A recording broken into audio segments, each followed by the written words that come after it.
All right, guys. Good morning. Good morning. It is time. We got inflation data going live today. Good morning. Sorry, I'm checking my latency. My latency apparently is very low, which is good. It means there's not going to be any lag when CPI comes out on the stream.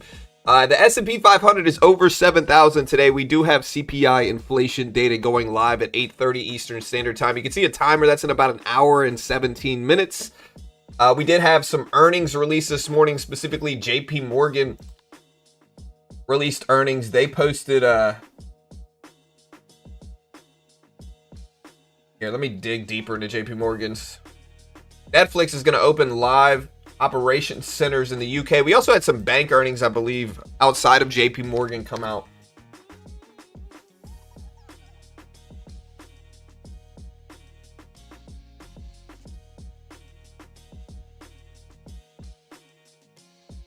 All right, yeah, so JP Morgan posted fourth quarter EPS of 463, expected 497. So they actually missed EPS if we look at JP Morgan. Revenue came in at 45.8 billion. They expected 46.1 billion. So they missed EPS and revenue for JP Morgan. Delta Airlines also posted some earnings. Here's JP Morgan right here. Delta Airlines also posted 155 adjusted EPS. Expected 153, so a little bit better than expected EPS. Revenue of 16 billion. They expected 14.7 billion.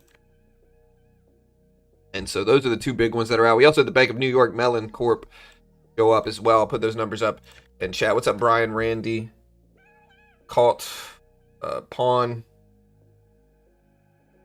Yee, Randy, VA, Ray, Ava, Steve, Freddie. Good morning, guys. You guys good today? We got inflation data going live today. I'm a little bit early. I started my stream a little bit early.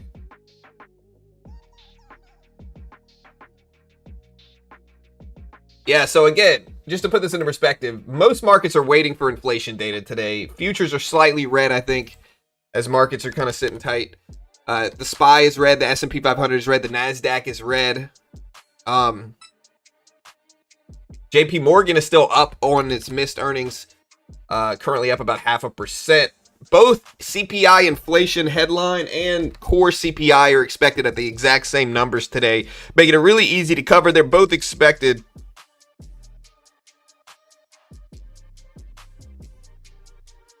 They're both expected today at 2.7% year over year and 0.3% month over month. That's both headline and core inflation today expected at 2.7% year over year, which to me seems kind of low, and 0.3% month over month.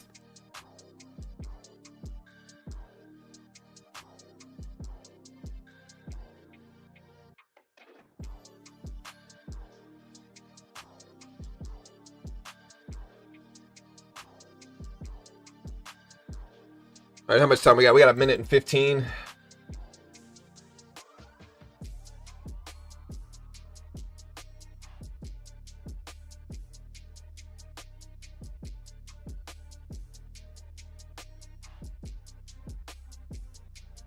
that better? Just made it green. It's 4 a.m. over here. JP Morgan's up next to silver. Yeah, I'm pretty green on silver too. Remember, I got in PSLV.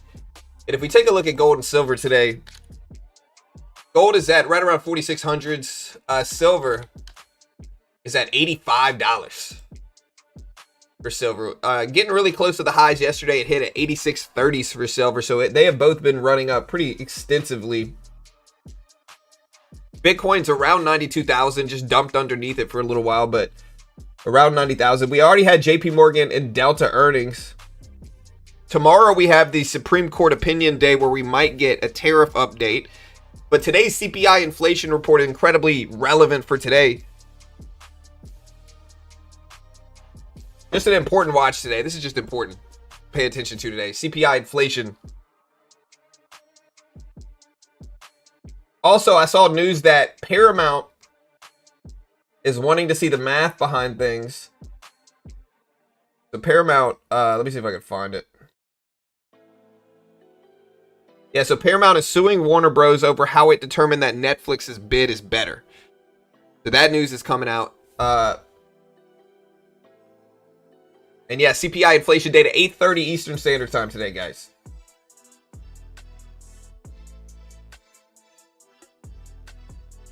Look at Bitcoin.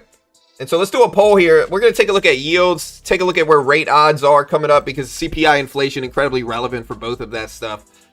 So we're going to look at yields, see where rate odds are today.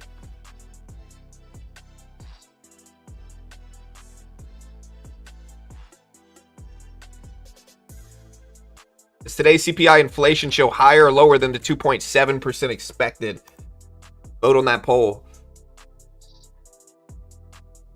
That poll is now live. Again, Delta Airline is going to reward employees with average 4 weeks in extra pay to give employees $1.3 billion as their share of 2025 profits. In terms of today's inflation expectations, Nick Timmerose at the Wall Street Journal posted this. This is essentially what everybody's expecting here. You could see Bank of America expecting almost 0.4% month-over-month, 2.7% on the year. Barclays expecting 2.8% on the year and 0.35%. BNP expecting 0.22%, 2.6%. Citadel expecting 2.8%. Citigroup expecting 2.8%. Deutsche expecting 2.7%. 2.7% for Citigroup as well. Goldman expecting 2.7%. JP Morgan expecting 2.7%. Morgan Stanley expecting 2.7%. TD Securities expected 2.7%, UBS 2.8%, Wells Fargo 2.7%. And so this is what all the major banks are expecting here. You can see UBS is expecting 2.9% for core inflation. And I do see a lot of people expecting 2.8% or higher for core inflation here in terms of banks. Looking at our poll we just did, 52% think higher, 48% think lower.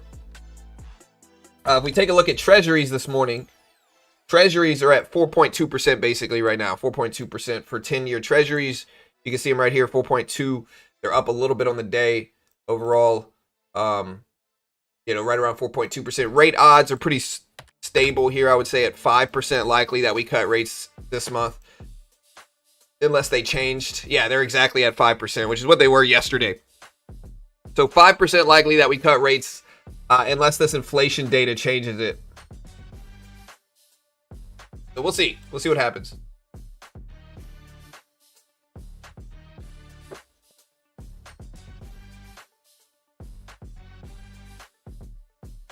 Yeah, JP Morgan, silver trade.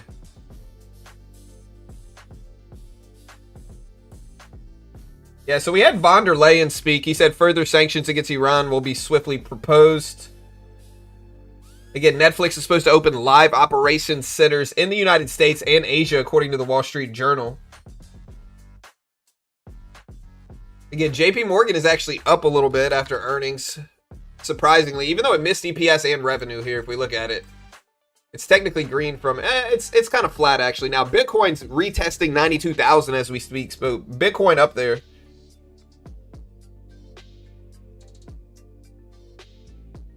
Yeah, so the JP Morgan CEO said the labor market conditions do not appear to be worsening. He cites geopolitical conditions and risk of sticky inflation. He said market seems to underappreciate potential hazards, but that business generally remains healthy. Consumers continue to spend, and the U.S. economy has remained resilient. Labor markets are softened.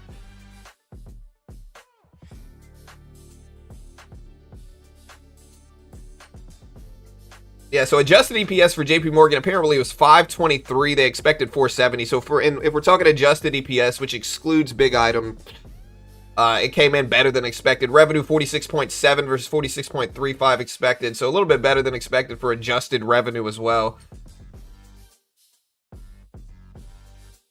And again, this is heading into, every time earnings season starts, we get bank earnings first, right? So bank earnings come out when earnings season starts. And then that usually leads the way. I think we have some other earnings this week. Next week, I don't think we have many Mag 7. I think we might have Netflix next week. But then we have all the Mag 7 stocks the week after that. I think it's the last week of the month where we're going to have the big stocks show up for earnings season. And so we'll see what we get for that. Market crash coming soon. A CPI below 2.8% would be a shock. I would be surprised if we don't get 3% or higher. Yeah, well, I was talking about the adjusted earnings. Adjusted EPS, adjusted revenue. But I see a couple different numbers floating around for JP Morgan. One of the numbers I showed earlier was that they missed. But again, this was just regular EPS. Is this one. But this one might be wrong. Again, could definitely be wrong. But yeah, CPI is the main event today. Definitely the main event. CPI inflation. You know, we had the government shutdown in October and November. The data that we got from October and November for inflation was a little bit skewed. And now we're going to the first month where we're going to have the full data again for December for the consumer price index inflation. And this will move markets, at least some. Again, they're expected at 2.7% for both core and headline inflation. 2.7 for both core and headline inflation today. So we will see what we get in that regard. But yeah, 2.7% for both.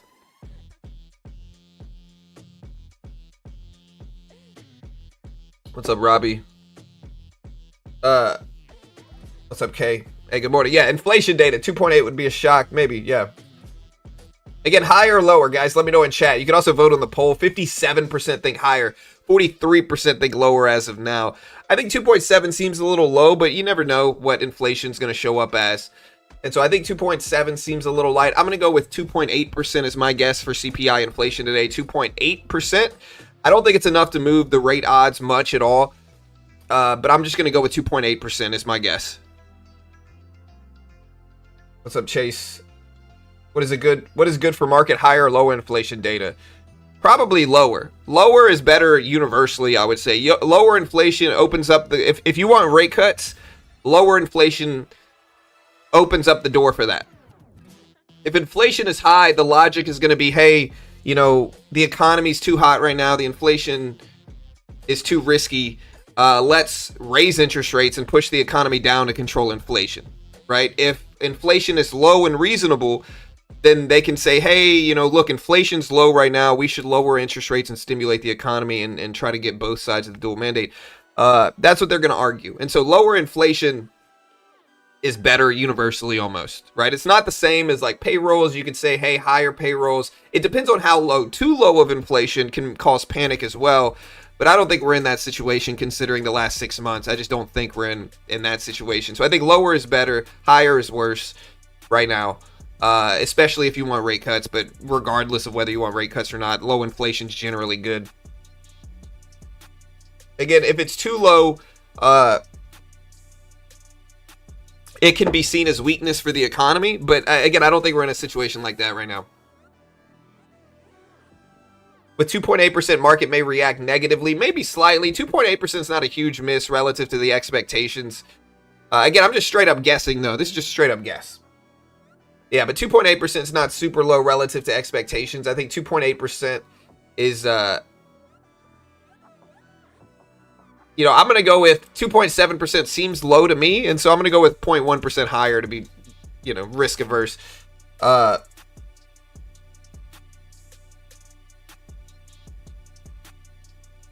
Can you see silver hitting $100 before sub 60?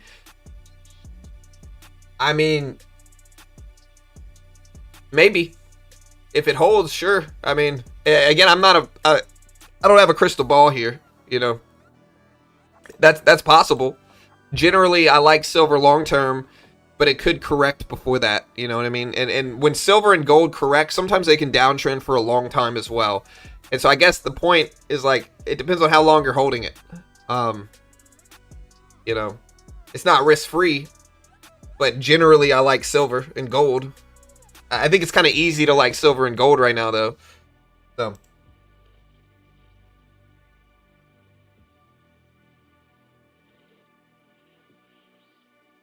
And again, it's CPI day. It's a huge day. Markets should react wildly from this report. We got over an hour until it drops. And do me a favor, hit the like button, hit the subscribe button if you haven't already. Help grow the channel. We appreciate it. We set the latency to almost nothing today. So basically no latency today on this stream, which means that you're not going to get any lag, and we're usually one of the first people to cover this stuff anyway when it drops. And so subscribe, hit the notification bell, and hit the like button. The latency is almost 0 today. We're not going to have lag for CPI. JP Morgan started to turn a little bit. Here's silver. Silver's at 85, still green on the day though. Yeah, NASDAQ recently climbed back over the 200 exponential, over that 25.9 level. I think the big level, we talked about this yesterday in the NASDAQ, is 26,000. You know, you can see we basically went up and tapped 26,000 yesterday and then dumped right back down. And this is something that happens with milestone levels a lot, where we go up to a milestone level, test it, and then everybody starts taking profit because we hit their price target. And so we just get some corrections and pull back some sell-offs. So I think that level is going to be relevant today, depending on where the market goes from inflation data. You know, I think 26,000 in the NASDAQ is relevant. If you look at silver, you know, the all-time highs on silver today are 86.34 for silver futures. Bitcoin's still sitting around 92,000. Gold sitting around 4,600s, but a little bit underneath it. All-time high in gold is now 46.40s. So this is the all-time high for gold, 46.40. Gold futures, that is. And yeah. Again, inflation data, very relevant. But there might still be some distortions to the U.S. data from the government shutdown still being felt, according to Analyst, is that I'm reading. Wednesday's inflation report will be closely watched. I think they mean Tuesday, which is today. Today's Tuesday. Tomorrow we get, do we get PPI inflation tomorrow and retail sales? I think so. I think tomorrow we get PPI inflation, which is producer prices, wholesale inflation. And yeah, tomorrow we get retail sales, PPI inflation, and then we might potentially get the Supreme Court decision on the tariffs tomorrow. Maybe. We don't know for sure. And then Thursday we got jobless claims, Philly Fed, and more. But yeah, so that's this week. A lot of stuff going on. And then next week, I think we got GDP and PCE inflation. Yeah, we got GDP data next week and PCE inflation. So it's a busy week this week, next week. In the JP Morgan Treasury Client Survey, it shows the fewest net longs since October of 2024 and the most outright shorts since October 6th of so, wow. Yeah, I'm in Oracle right now. Oracle did really, really well. It did really, really well. Up to over 200s right now. My average price was 182s. We bought Oracle at 182s a couple weeks ago. And yeah, we bought Oracle right here. That 201 hit 206s yesterday. So, and it's down on the day too. It was at 205s.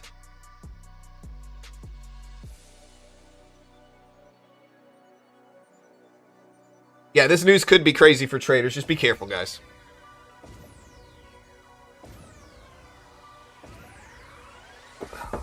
Yeah, I'm doing good. I'm doing good. Biggest thing for silver is we're holding over 80.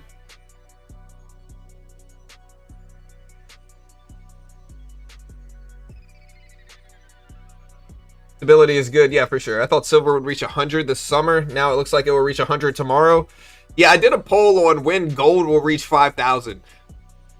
And I asked, will it reach 5K this year in 2026? It might reach 5,000 this month. I don't know. It's getting there. It depends on what inflation data shows up, what economic data shows up, what the Fed meeting looks like at the end of this month, what earnings look like this month.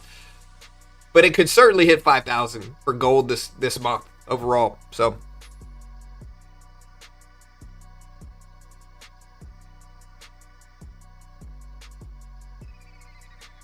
do we want these numbers high or low? I'm assuming you mean inflation data. We generally want it lower. Lower means lower prices, even if it means, you know, again, if it's too low, it could reflect on economics and business, but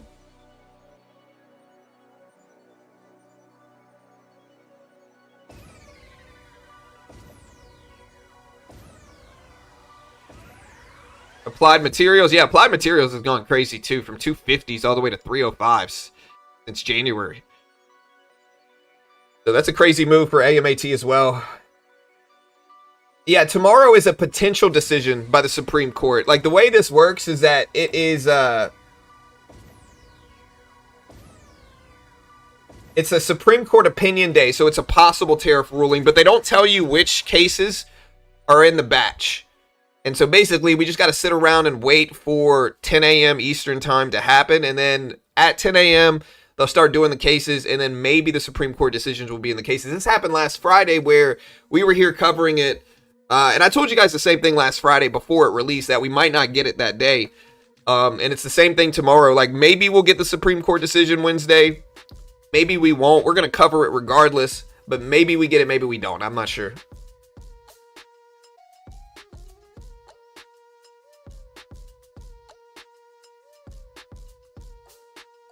Yeah, 10-year Treasury yields is what you're talking about, King.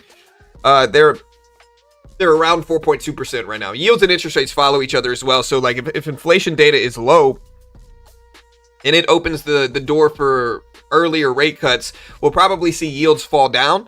And if inflation data is interpreted as high, yields will probably spike from it. That's kind of how it works. Yields and interest rates generally follow each other, and the initial market reaction can behave like that. It's not always the exact, but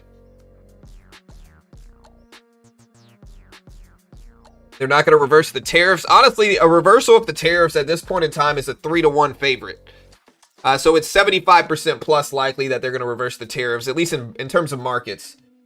So, like, and I can show you this on most markets.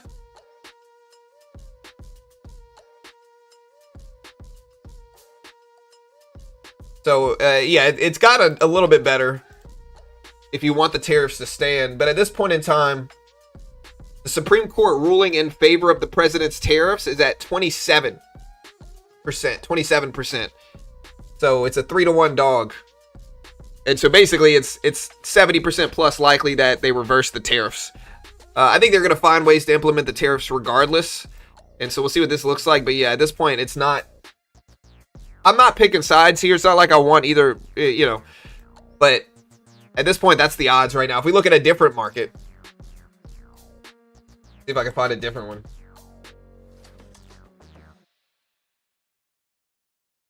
Okay, so will the Supreme Court rule in favor of the president's tariffs?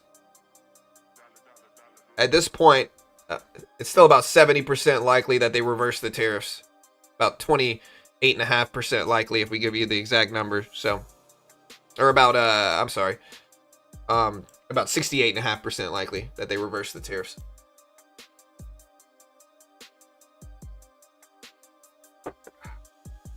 Gold crash, maybe.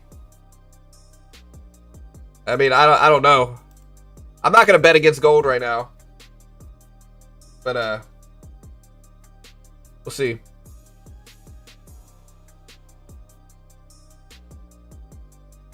I was watching Bloomberg this morning, and the feeling was like they wasn't gonna do it. Yeah, I mean, maybe. I don't know. I really don't know. This is just betting odds. Sometimes these are just emotional too. Sometimes, like, the odds makers and the odds are just emotional.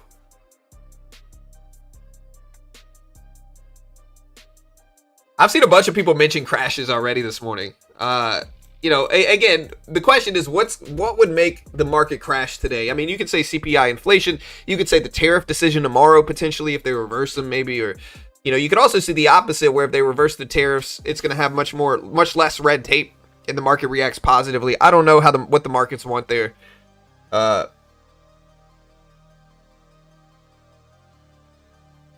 do you guys think will happen? Again, maybe if inflation data showed up super hot, like high, like if we got like 3+% inflation today, that could certainly cause negative reactions in markets. PPI inflation data tomorrow is the same thing as well. So I mean, you know, we could see some volatility in this way. The markets will definitely correct on what, PJ? Again, my CPI prediction is 2.8%. Is what I'm going to go with. Slightly higher than expected. Again, straight up guess. Might be wrong. Straight up guess. Not an investment professional. Don't copy me.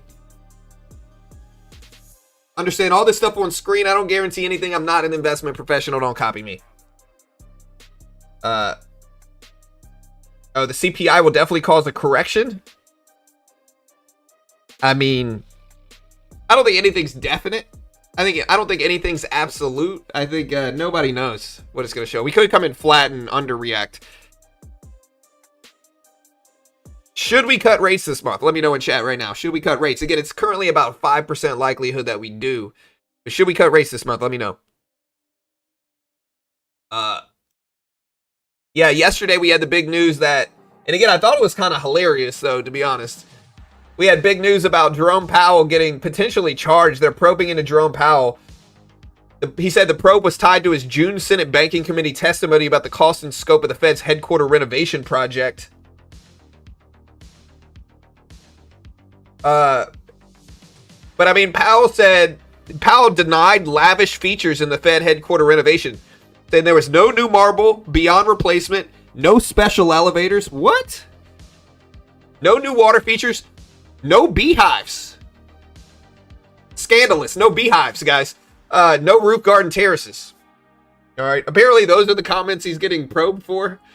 I mean, I guess, like, okay, look, if he said there were going to be none of those things and then they have some of these things, I guess that's what the probe is about.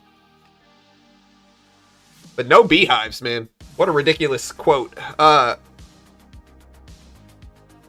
Again, I'm going to say, I said this yesterday, I'll say it again. No beehives, I send it back. We'll see what happens. NASDAQ still pushing up to 915s.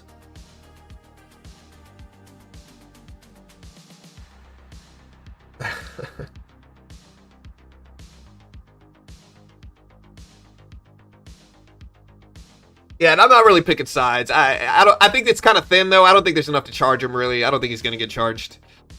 I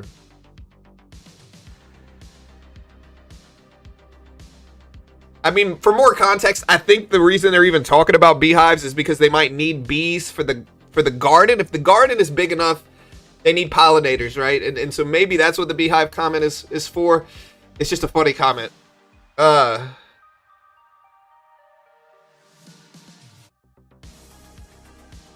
Will they have beehives? Let me know. Let me know. NASDAQ still pushing higher here. We do have some resistance up here, though, at 915, maybe 925. I want to see if that holds. Again, silver is still pretty close to highs. Oracle up a lot overnight, which is good.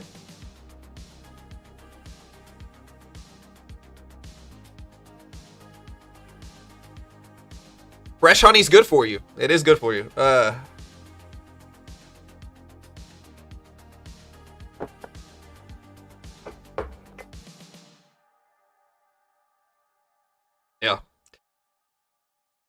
Yeah, I've been having fun with that beehive quote all day and yesterday. But yeah, so headline CPI expected to rise 0.3% month over month in December.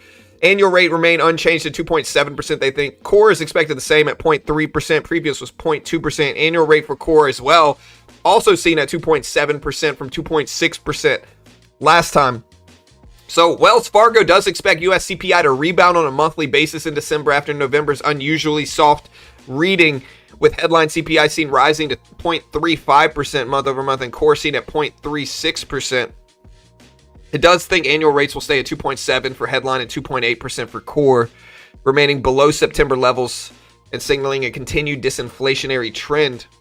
Goldman Sachs expects December CPI to exceed consensus, with core CPI forecast at 0.35% and almost 2.8% year over year at 2.78%, and headline at 0.37%.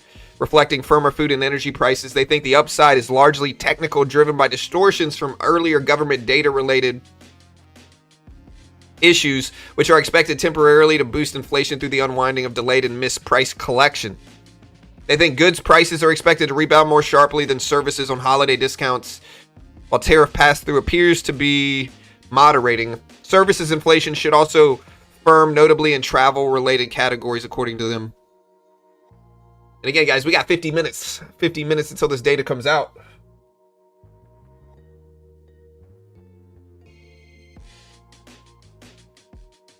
When do we first cut rates this year? Let me know. When do we first cut rates? What month do we cut rates first this year? Again, currently we only got about a 5% chance of that happening this month. In December or in January, only about a 5% likelihood of that happening. The Fed meeting's at the end of this month. If we go deeper into March, currently we're at 3.5 to 3.75. In March, it's looking like we also pause in March. About 75% likely that we pause in March as well. If we continue to go deeper here, April, still 62% likely we don't cut rates at April or before this year. June is the first time we see this actually pivot to 3.25 to 3.5 is what this is. So again, in June, it's the majority that we cut rates starting in June is what it's looking like, or at least June or before this year. And so I'm looking at the chat. Most people agree with that. They think June is when we're going to cut rates.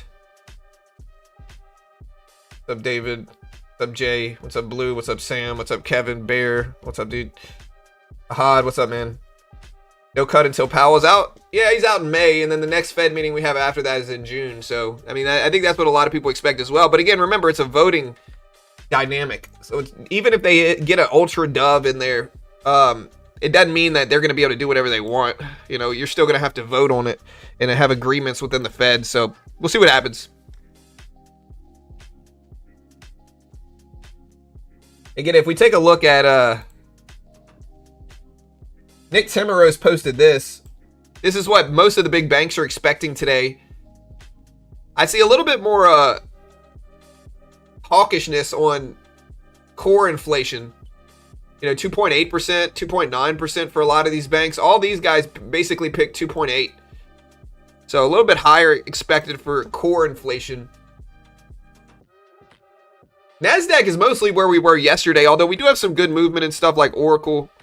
Oracle's actually down on the day, but yesterday, man, Oracle flew. Went up to 207 almost.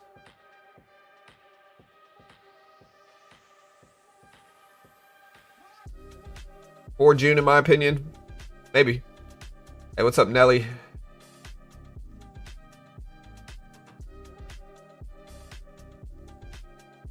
All right, 46 minutes until inflation data goes live, guys. 46 minutes. What percentage do you think inflation year over year is going to show up as today? What year over year inflation do you guys think we're going to get? Let me know in chat right now. It's expected at 2.7%. I'm going to go with 2.8%, but maybe I'm wrong. Let me know what you guys think.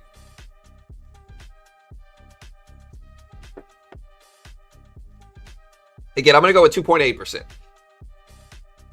Give me your percentage. 3% I think would make markets go down.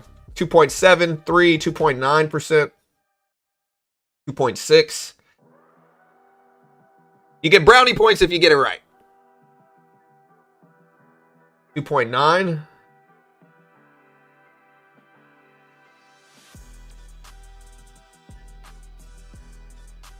2.69%. 2.9, 2.9, 2.85, 2.9, 2.7, 2.5, 2.4, 0.8, 0.9. I don't want a boring data release. Yeah, I mean, I'm going to go with 2.8. It's within reason to not make the market like super react negatively. Also, Bank of America says the criminal investigation into Powell could delay interest rate cuts.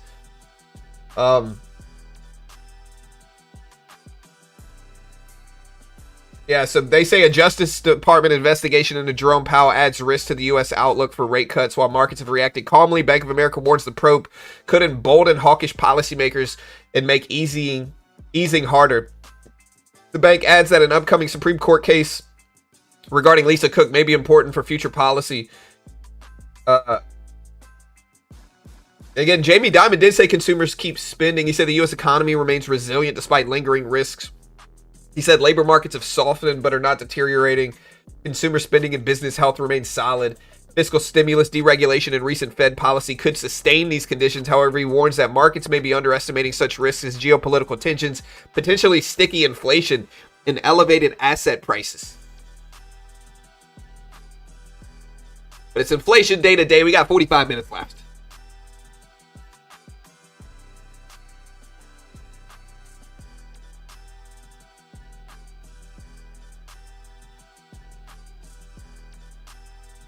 Is the verdict on tariffs coming out Wednesday? Potentially. It's the same thing as last Friday, where last Friday we thought that the tariff decision might potentially react, but they don't tell you what cases are in each batch. which is a terrible procedure in my opinion. Like, bro, let us know if the right case is coming out today. Don't make me sit around here. I mean, it works anyway for me, but bad procedure in my opinion. Let us know which cases are coming out that day. But they don't. And instead they just say, hey, your case could be in the batch. And so last Friday we sat around waiting at 10 a.m. to see if the tariff case was in the batch, and it wasn't. So at 10 a.m. it was basically nothing. The next date is tomorrow. Same thing. We don't know if it's in the batch. We'll see what happens. But we'll cover it tomorrow regardless. So.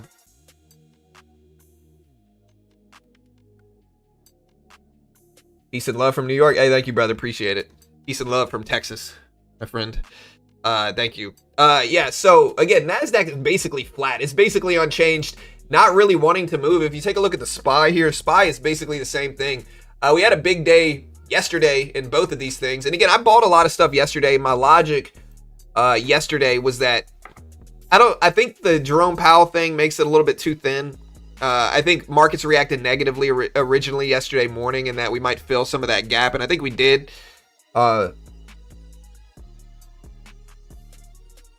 Oracle has a deal coming in 14th of January. Yeah, I'm in Oracle right now. Again, I'm in at the 180s. I'll probably sit in it.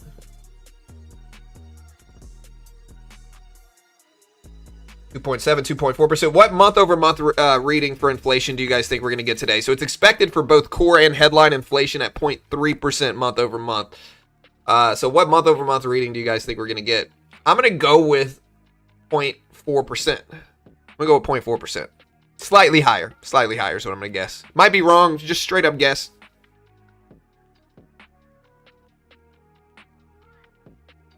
But yeah, markets are muted ahead of inflation data. You know, a lot of the time ahead of big reports, markets are basically just choppy and sideways. And I think that's something that we're seeing today. But again, we did set the stream to almost no latency. There's going to be almost no lag. You're welcome. Oh my gosh.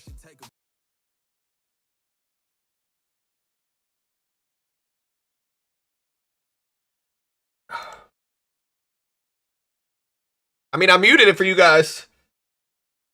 I kind of like it though. But we can't. Too many words coming out on the stream. Yeah, I set it to instrumentals. I don't know what happened, but you'll be all right. All right, we're at 25.9s. 25.9s. Gas is down 30 cents a gallon. Appears that future price action overnight is leaning towards 2.8% CPI year over year. Hey, that's mine. That's my guess. I'm only here for the music. Yeah, take a second to hit the like button, hit the subscribe button. I appreciate it. Again, we have almost no latency on the stream right now for inflation data release at 8:30. Subscribe. We cover all this live early. We start the stream early. You know, you got an early option to get refreshed on what's going on in markets every weekday. Do you like math rock? Math rock. Math rock. Is that like old emo music? I can't remember what math rock is. You talking about like kind of like the Midwest emo music with a bunch of guitars?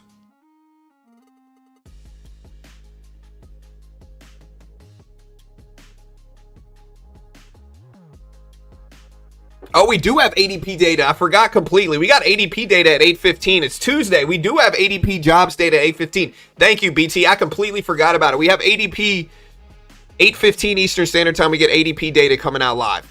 So at 8:15, we do have data coming out today. I forgot completely about ADP data. ADP, it's called the ADP Prelim Weekly Employment Report, which is a week-to-week jobs report that we get every Tuesday.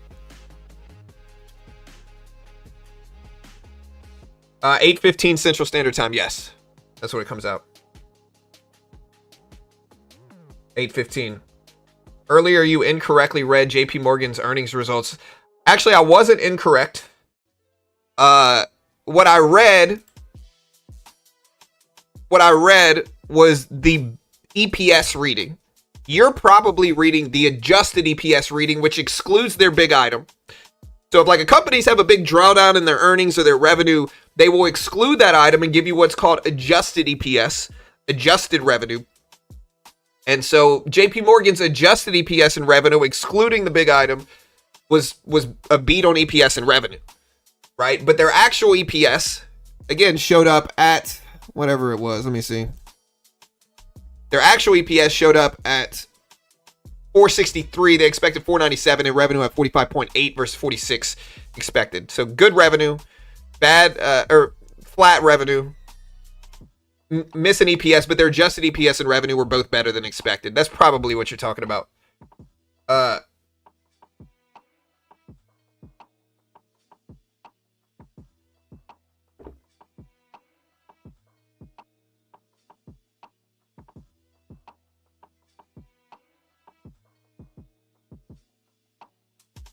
Equinor CEO says the company will start production at the Aaron field this quarter.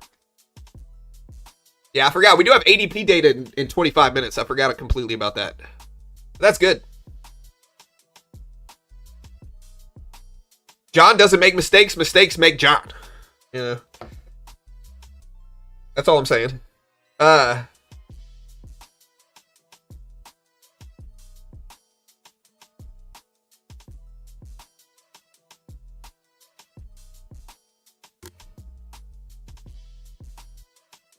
All right, guys, we have 8 minutes left. 8 minutes until the top of the hour at 8 o'clock.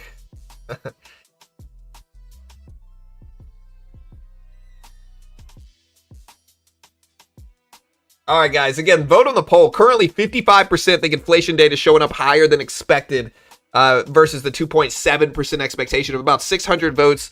Again, 55% think higher than expected. 45% think lower than expected.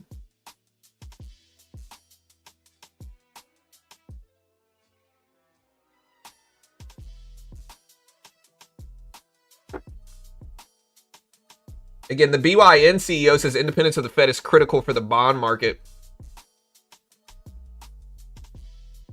Also, they're saying crypto fund outflows, slow recovery. Cryptocurrencies are recovering gradually, but gains remain limited as investors' caution persists. Marked by continued outflows from crypto funds, says IG analyst Chris Beauchamp. He notes that prices lack fresh inflows needed for a stronger rebound, adding that Bitcoin must hold above 95K to confirm a sustained upside break. Markets are now focused on inflation data, bank earnings, and an upcoming Senate hearing on crypto market structure. Bitcoin rises 1.3% to 92,000, while others are up 1.5% today. Again, KeyBank is also positive on NVIDIA and MU after the Asia trip. They said its Asia trip reinforced a bullish view on AI and memory stocks, citing strong hyperscaler demand and tightening supply. It raised estimates and price targets for several names, with the most positive views on NVIDIA, MU, AMD, and Intel. KeyBank highlighted higher CoWoS capacity for NVIDIA and stronger for longer memory cycles, benefiting MU and broad data center tailwinds across the sector. It's cautious on QCOM due to weakening China demand and rising price pressures. All right, so if we pull back to this 900 level, I'll probably buy it right here.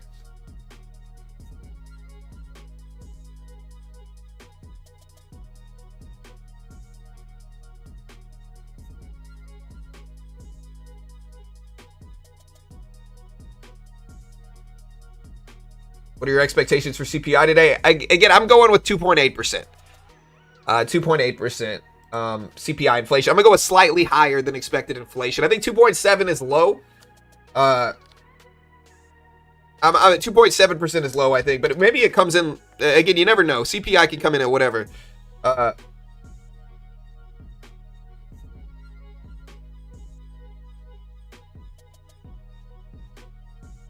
right, NASDAQ coming down a little bit. Again, I might buy 900s if we get it.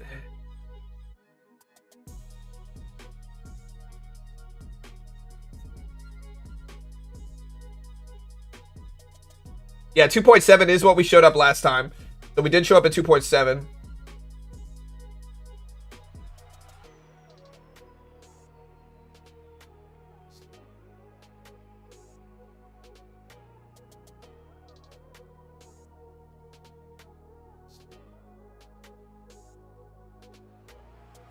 All right, so here we are right here at this buy level that I said. I'll try it. It's a big drop, though, all of a sudden here. I'm trying to make sure nothing showed up today. We'll add to it if it goes in my favor. But I don't know why we dropped so much all of a sudden. Actually, I'm probably going to cut this. This drop looks to be catalyst related here, so I'm out. Very small loss. Let me make sure nothing showed up in markets today, because that's a big move. Look at this. NVIDIA turned. This looks like mostly NVIDIA related. Look at NVIDIA turn. Let's look at other microchips. Yeah, this looks NVIDIA related, to be honest. Look at NVIDIA turn all the way back down.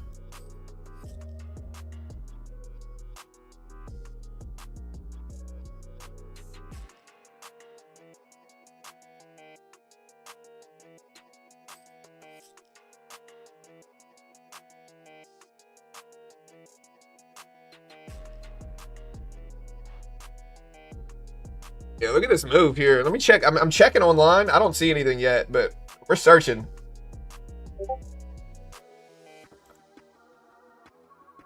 Yeah, so I saw the Powell probe could delay rate cuts. I saw that already. That came out about 10 minutes ago, I would say. I'm checking for the president tweeting something. Let me, so many ads, bro. So many ads. I don't think he did, though. No, nothing really.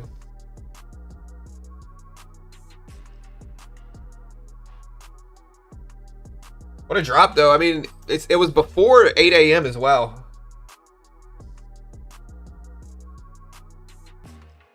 Yeah, so this happened before 8 a.m. Yeah, CPI data in about 40 minutes, guys. Or 35 minutes.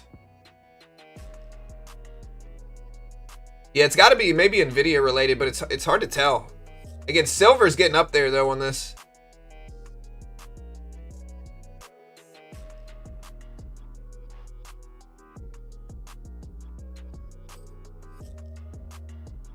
It looks NVIDIA related. Here's gold. Gold up to 4600s. NVIDIA, again, dipped all the way to 184.70 or so. It's back up to 184.80s now, but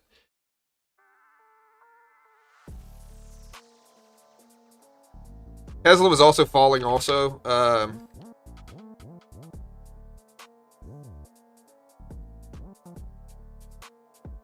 Yeah, ADP in 15 minutes. In 17 minutes. Yeah, we do have ADP data today, though. So we got ADP prelim employment report for the week as well today. So CPI data is obviously the main event, but we do have ADP data in 15 minutes or so. I mean, NVIDIA didn't fall that much. The market did, though. That was a big few red candles. I don't see anything still. Citigroup says Europe could also face central bank independence risk, according to BBG.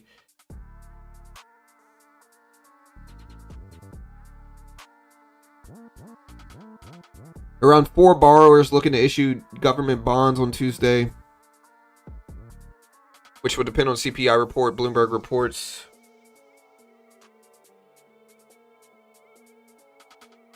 Look, we're still falling here, guys. Look at this.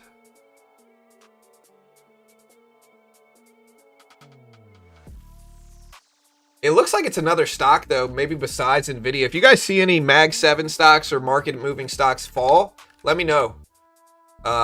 It looks to be microchip related. Silver just spiked up to $86 though, so silver's up there.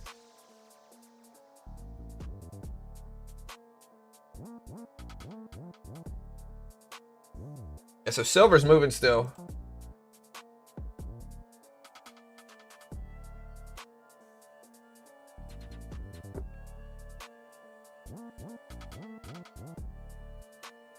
Checking out, you might be delayed on the stream.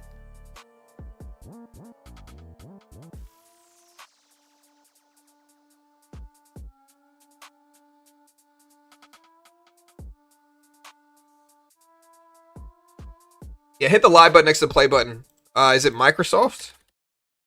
Microsoft's down, but it's not down a lot.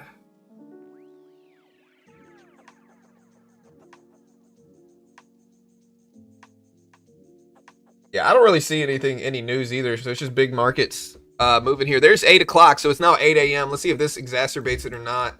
Again, silver's still pushing here, though. Look at silver spike, $86 an ounce for silver. Should watch gold as well. Again, gold is over 4600s. Gold and silver are spiking. The Nasdaq's falling. The gold and silver are spiking. Nasdaq's falling in 15 minutes, guys. In 15 minutes, we have the data released for ADP data, and then in less than 30 minutes, we have CPI inflation. Okay, so 2.2 trillion BNY Mellon CEO warns pressure on the Federal Reserve could push interest rates higher for longer. This is a different bank, BNY Mellon. Maybe that's moving it. Again, gold and silver spiking. Nvidia's here. I think this is Nvidia related though, because Nvidia just came all the way back down and then retraced it fast. It looks like microchip related. Tesla, yeah, Tesla's down a little bit, but again, it's not a crazy big move, but it is something. U.S. Bank is going to acquire BTIG for $725 million, apparently. And Colombia also announcing plans to sell U.S. bonds. Let me take a look at yields ahead of this decision here. Yields are down a little bit from the last time I looked at it. When I first looked at Treasury yields this morning, they were at almost 4.2% exactly. They were at 4.199 something. They're at 1.195 now. So they are down a little bit in terms of yields. Again, yields and interest rates can follow each other. Again, the Fed watch still pricing in about a 5% likelihood of a pause this month. So, or I'm sorry, of a rate cut this month. Yeah, I saw the BOA news about them that the investigation into Powell could cause higher interest rates or delay cuts at least. But that came out like 15 minutes ago. The news today is CPI inflation and ADP's prelim weekly employment jobs report going live at 8:15 Eastern Standard Time. In markets, that's in about 13 minutes. We will cover that when that goes live. And then CPI inflation data at 8:30 Eastern Standard Time today.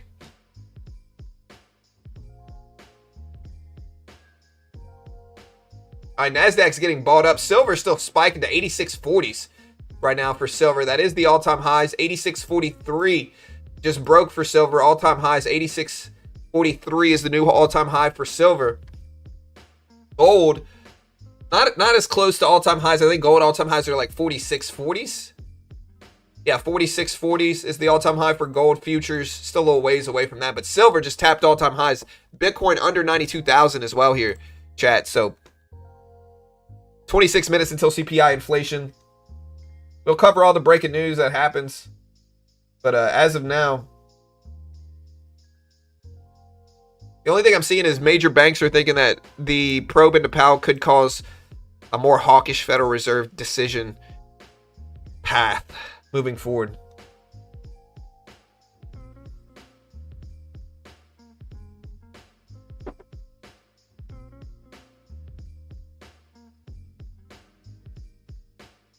Look at buying action back in the 90s. Yeah, I mean, I was buying 25.9, but I got out as soon as I saw the red action. I just didn't know if it was going to snowball and get worse. Might. All right, guys, CPI inflation data. Again, we got about 25 minutes, 24 minutes, 26 minutes. Yeah, I mean, the first cut is looking like it's going to be in June as of now. It doesn't look like we're going to cut before June. I mean, there's a chance if we get low inflation data month after month and weak jobs, you know, that might open the door to earlier cuts. But we'll see.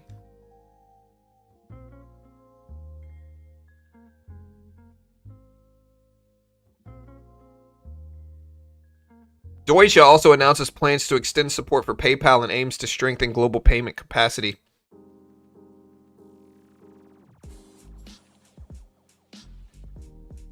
Palantir? Yeah, I mean, Palantir, it's up and down. The liquidity's still kind of low, probably because of CPI inflation. Look at silver, though. Silver just broke highs. The NASDAQ getting bought back up here, which is interesting. Nvidia bouncing back here as well. Still green over the last 5 minutes. Oracle also bouncing back to 202.50. And again, we got CPI inflation data going live in 25 minutes.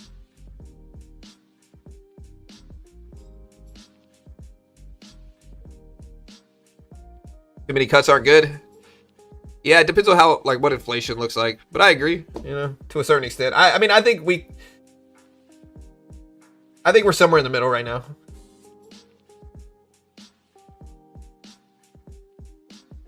Again, what month-over-month percentage do you guys think we're going to show up as? It's expected at 0.3% month-over-month for both headline and core inflation. 0.3% for headline and core. What do you guys think we're going to see?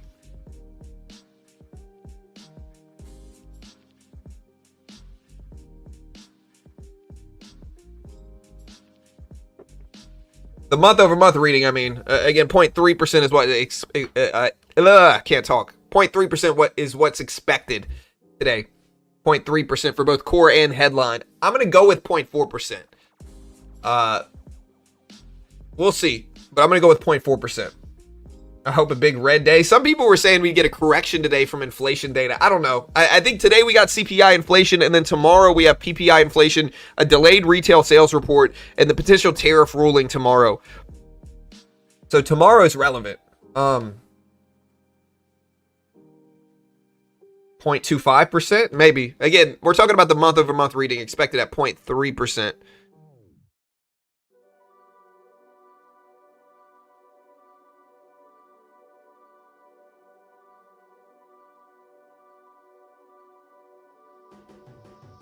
All right, so Venezuela's oil production fell to some 880,000 barrels per day last week from 1.16 million in late November, independent figures show.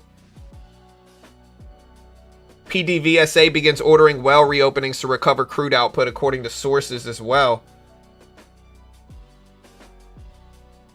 All right, guys, inflation data. Remember, we got ADP's report. We got the ADP prelim weekly employment report going live in about 8 minutes, 7.5 minutes from now. So we do have some data coming up pretty soon for labor. We have labor data coming out today at 8:15 as well.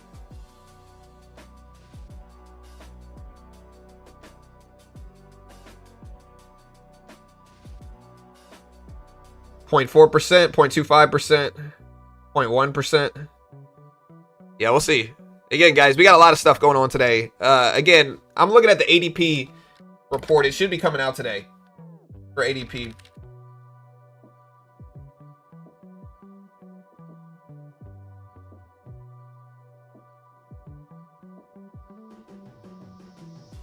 Again, the last ADP report showed 11.5 thousand jobs from ADP research. So 11.5 thousand jobs for the last ADP report. Look at silver, guys. Silver just broke highs again. 86.61 and a half, 86.60 right now for silver. So silver's still climbing. Here's gold. Gold is up to 46.05, almost going green on the day. But silver's breaking all-time highs. 86.63 and a half for silver futures now. All-time highs for silver this morning ahead of CPI and jobs data. 0.5%, it's all over.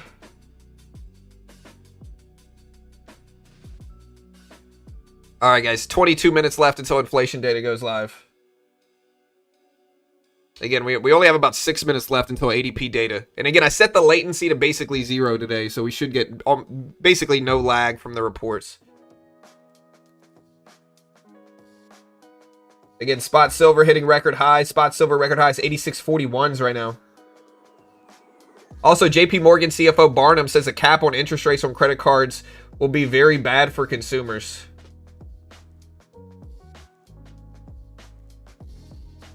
Look, I'm not one that agrees with everything the president does, but I'm for putting a cap on credit card companies. You know, they've gotten kind of wild lately. Look, of course, the company that offers credit is going to say that, hey, don't give us a cap on interest.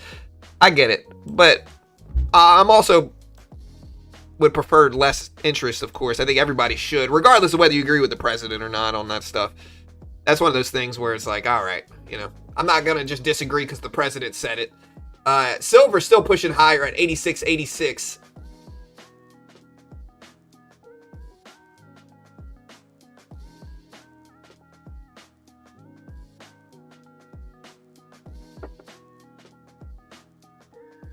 Again, silver's flying right now. I'm also seeing this news that Nvidia is stuck in uncertainty over China sales. The analyst still expects gains, though. KeyBank analyst John Vin is backing the shares to eventually resume their rally. Silver still climbing here, almost to $87 an ounce for silver right now. Silver's flying up. We get the jobs numbers in about 5 minutes live. 5 minutes. Hit the live button next to the play button. Put it in 2x speed for all the data.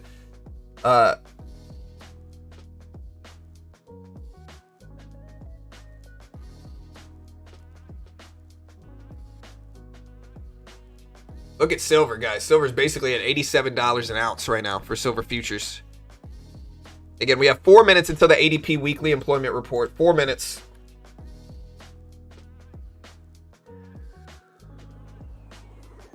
This is a weekly employment report, guys. A weekly employment report. ADP data, weekly report.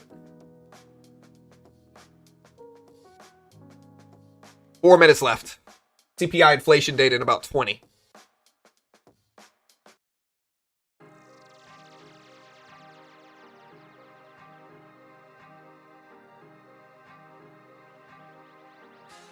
Again, give me your last minute predictions. Do you guys think ADP is going to show stronger or weaker jobs? Put stronger or weaker jobs out in chat. Again, we have 3.5 minutes left. 3.5 minutes.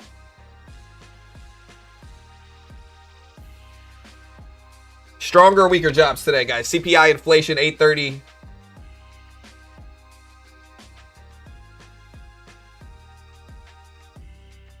Again, a higher CPI report will mean less rate cuts, essentially. Lower CPI will mean stronger.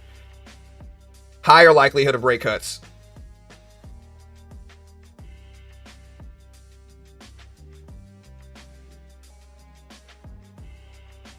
Yeah, so if we get way higher than expected, it's going to make the odds of rate cuts much less. Look at gold and silver, $87 an ounce for gold, or for silver right now, $46.10 an ounce for gold.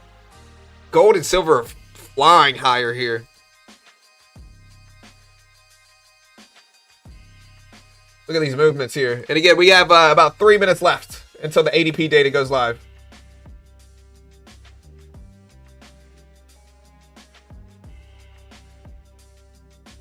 Again, JP Morgan CEO Jamie Dimon says, everyone we know believes in the Fed's independence.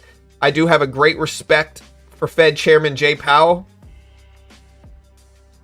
Again, Barnum said a cap on interest rates on credit cards will be a very bad thing for consumers. Here we go, guys. 2 minutes left until the jobs data goes live. Weaker jobs, weak. Everybody thinks we're going to have weaker jobs numbers here. We'll see. Again, 2 minutes left. 2 minutes left. Market crash? Maybe. We'll see. Again, 2 minutes left. We still got about 17 minutes until CPI inflation. Look at gold at 46.12s. Gold all-time highs, I think, are 46.40s in gold futures. So we still got a little ways till gold breaks all-time highs. But again, the jobs data goes live in less than 2 minutes. Make sure you hit live next to the play button and put it in 2x speed if you want no lag. We set the latency to basically 0 today on this stream. And so there's not going to be any lag between the data releases here. Again, 2 minutes left.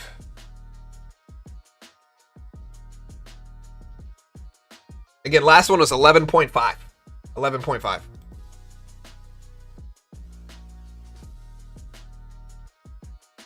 Again, last one's 11.5. CPI expected at 2.7% today. ADP employment, last one is 11.5. Here we go. We got 1 minute, basically 1 minute left. Look at gold fly up ahead of this report. And we're going to cover it live as soon as it drops.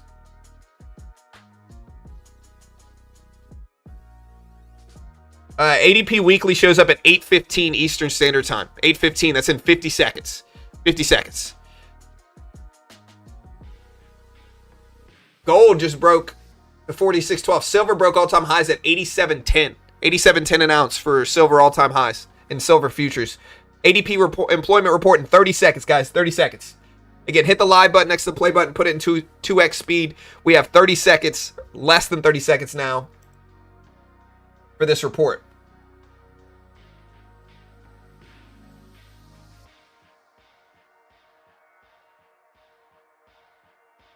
All right, guys, here we go. You guys ready? About 5 seconds. Again, 11.5 is what they showed up at last time. And here's the report. Waiting for the report. This one's usually kind of like late in how it operates. And so we're still looking for it. No movement yet. We'll see if they're delayed. Again, this one's kind of delayed half the time. I don't see anything for it yet. And so if not, we'll pivot to CPI inflation. I know they said they skipped last week because, or no, last week we had the monthly report. I still don't see anything from ADP. So maybe they're not doing it this time. I don't see any report here for ADP yet. Not on my end. Check other sources. But yeah, I don't see anything.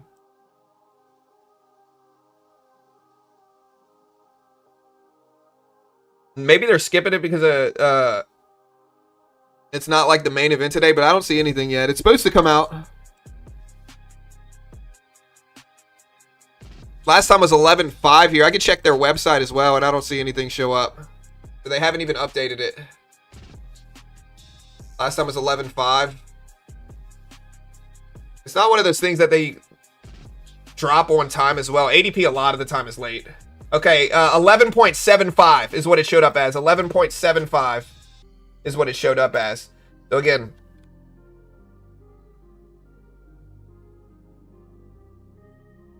so 11.5 is what they showed. Previous was 11.5. 11.75 is what they showed for jobs. 11.75.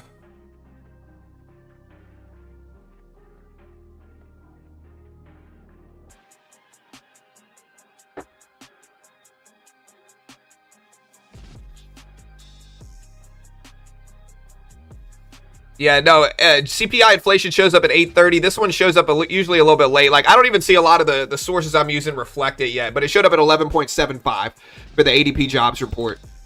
Again, if you look at ADP's site, it's delayed, but again, it showed up at 11.75.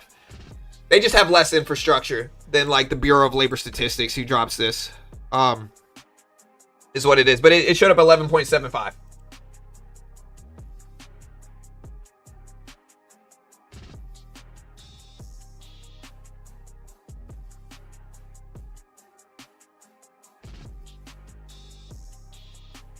Yeah, I'll put that data up on screen, or I'll put it up in the chat.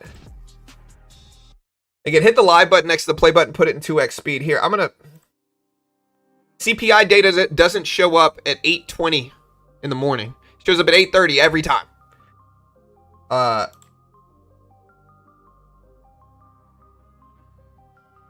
ADP always delayed? Yeah, kind of, yeah.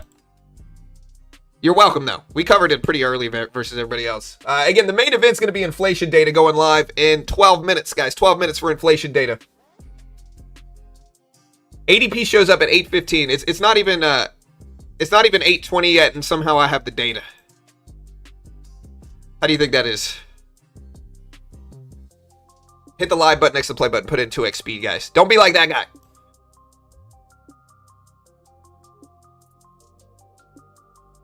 Yeah, silver, 87s right now. 87.25 is the new all-time high for silver. Still pushing here. We got 12 minutes before CPI inflation comes out.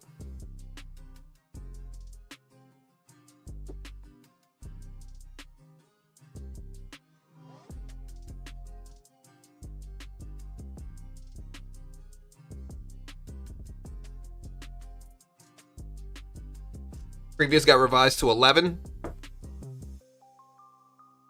Oh, yeah, you're right. So previously did get revised down a little bit slightly. Previous it was 11.5. It got revised down to 11. You are correct.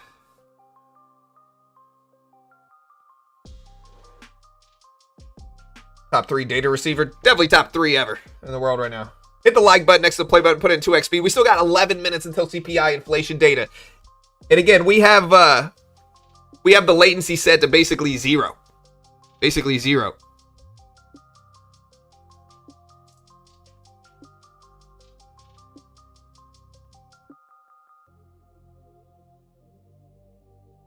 What data is bullish for markets? I would say low inflation is bullish. It opens the path to earlier cuts.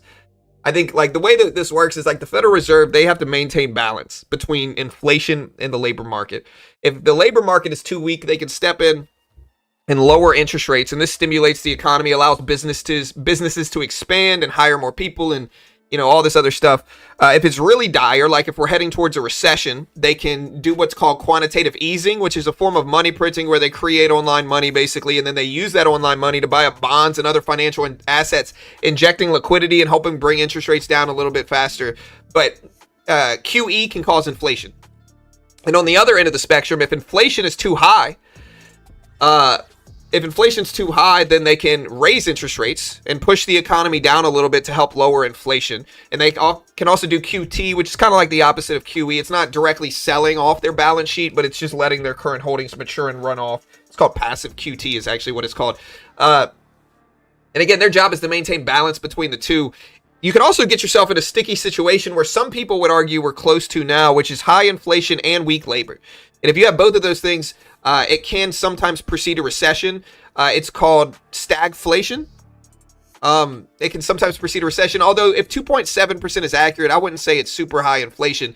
Again, a lot of people are still unhappy because of the inflation we saw in 2020 and 2021 and 2022. So again, we have 9 minutes left.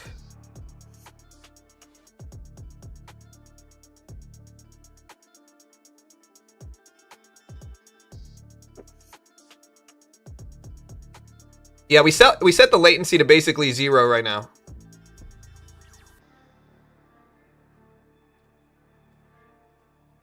Are we lagging, guys? Somebody said we're lagging. I don't think we are. I think we're pretty clean stream right now. I don't see any weirdness on my end. 2.6%. Yeah, give me your last bit of predictions. What do you guys think we see? Yeah, put it in 2x speed. Hit the live button. No lag? No lag? Good. Good, good. Top 3 least lagging streams ever right now. Yeah, we got the latency to basically 0 today, so. Yeah, what do you guys think? I'm going to go with 2.8% is what I think. I'm going to go with 2.8%. We'll see what we get. I'm going to go with 2.8. Again, I don't know what we're going to get. I'm going to go with 2.8.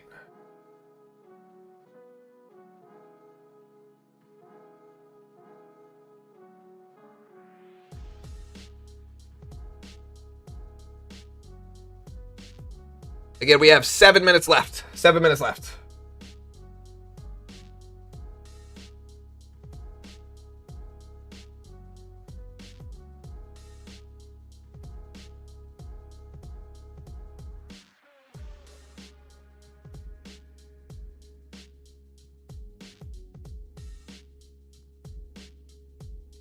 Uh, 2.67, 2.6%, 2.5, 2.4, 3.2, 2.7, 2.5. Again, we'll see what we get. I'm going to go with 2.8% is what I mean. I'm going to go with 2.8. 7 minutes left, chat. Hit the live button next to the play button. Put it in 2x speed. Catch up to the stream. We appreciate it. But again, we do have CPI inflation data today. We got 0 latency as well. So you're welcome. No change. So you think we're going to show up? Both CPI core and headline are 2.7% expected. Both core and headline are 2.7. I love you. Have a good day. Yeah, they're both 2.7%. On the monthly perspective, it's the same as well. Both expected at 0.3%. 0.3% expected for both headline and core. Month over month, 2.7% for both headline and core year over year.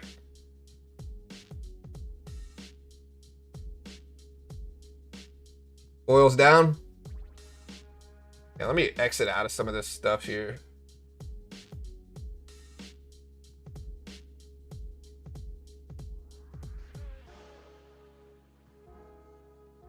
All right, guys, get ready. Again, we had ADP data. Didn't really affect the markets that much. Showed like a reasonable jobs market relative to expectations.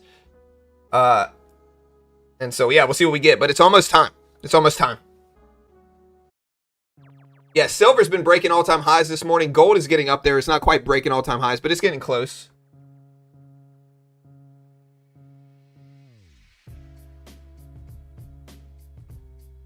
Yeah, again, we're going to cover this live as soon as it happens, guys, in 5 minutes. Hit the live button next to the play button. Put it in 2x speed.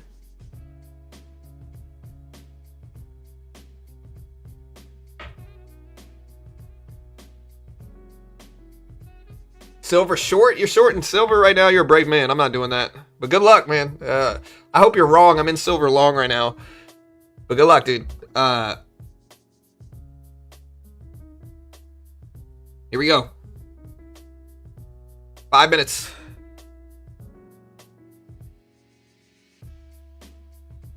Oil's down in December, not now. CPI include gas. So core CPI excludes food and energy prices. So gas and food, basically. Headline CPI includes food and energy, which are sometimes the most volatile, right? Like actual inflation doesn't literally go down unless we're talking about energy, really. Food doesn't really drop that much either. If you look at a CPI inflation graph, none of it really decreases, it just slows. So if we look at a CPI inflation graph here, right? None of it really goes down. Most of the time, it just slows down. So you can kind of see a CPI inflation graph right now. The only time it really goes down is if we enter like deep recessions, like we did in 2007. That's the only time it's actually gone down in the last, 16 years. So that's where we're at now for inflation. Again, currently we're at about 2.7% for December, but there's question marks regarding whether the November data was accurate at 2.7%. They're also expecting 2.7% for December as well, which is why I am basically thinking that we show up a little bit higher than the expected number today. Maybe I'm wrong. I could be wrong. I don't know, but that's what I'm going. Yeah, I mean, if I'm long in silver and he says he's short in silver, of course I'm going to hope he's wrong. I hope he's wrong. I hope silver keeps going up because I'm long in it.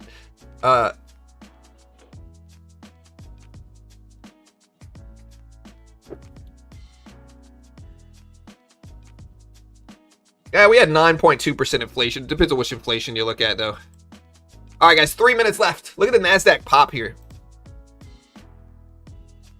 So yeah, the JP Morgan CEO is also still speaking. He says the loss of Fed independence also often leads to a steeper yield curves and damages in economics.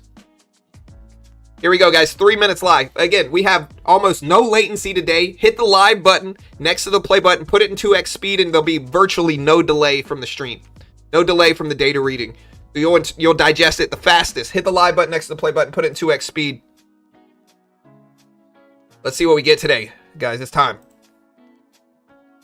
Again, core CPI expected at 0.3%, 0.2% last time. Headline CPI expected at 0.3% month over month, 0.3% last time. Both core and headline year over year expected at 2.7. Core CPI year over year last time was at 2.6. Headline CPI last time was at 2.7, unchanged. NASDAQ is moving up a little bit. And it's time here, guys. It's time. Again, silver over 87s.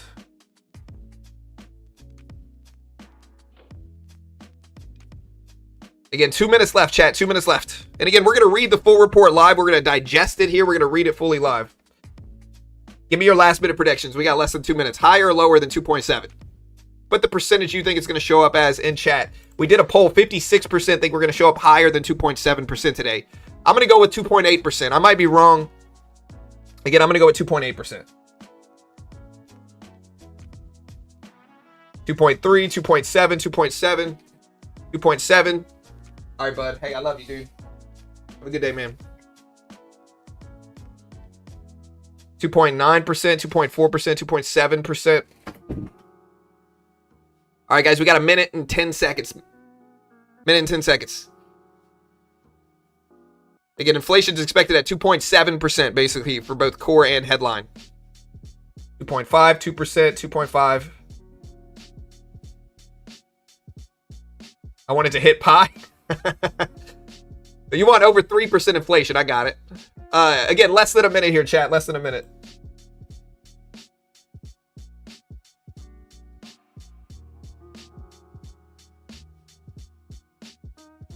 Here we go. 40 seconds.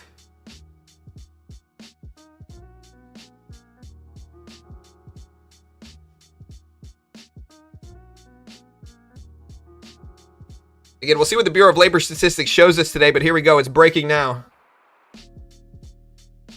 Again, 25 seconds. Hit the live button next to the play button. Put it in 2x speed. 15 seconds here. All right, guys, here we go. It's time.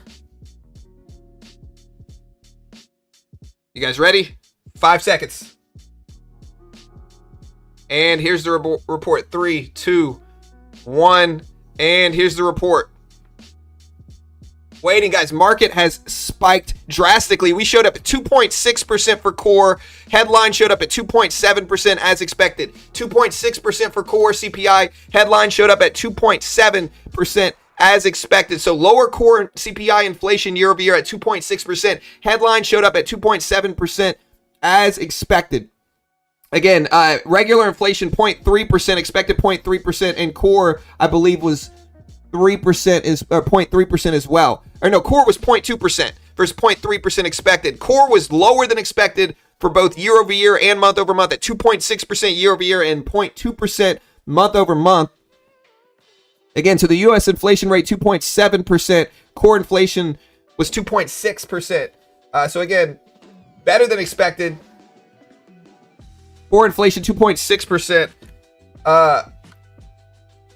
Better than expected on everything, guys. So better than expected. We're gonna read the entire report right now.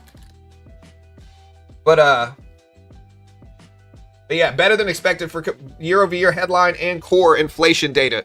Again, 0.3% month-over-month for headline, 0.2% month-over-month for core inflation data here. And again, we'll go through this list here. So again, CPI for all urban consumers. Look at the NASDAQ here. 26,000 on the NASDAQ right now. 0.3% seasonally adjusted. Index for shelter rose 0.4% in December, was the largest factor in all items monthly increase. The food index increased 0.7% over the month, as did the food at home index and the food away from home index. Look at the NASDAQ fly on this report. Look at Bitcoin, guys. Bitcoin up to 92,000. Gold up to 46.18s. So lower than expected inflation today, guys. Lower than expected inflation.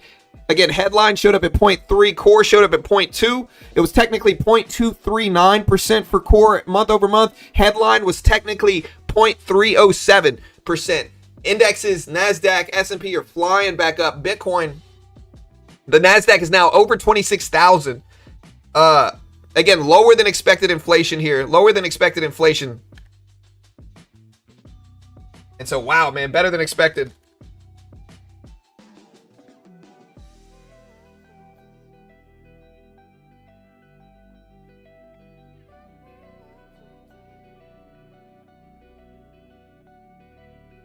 All right, guys, so lower than expected. Again, 2.7% year over year as expected.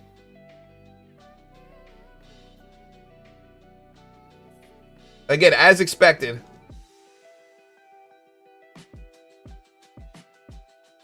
As expected, 2.7% core, which excludes food and energy, lower than expected, 0.2% month over month, 2.6%, which is the same as it was last time.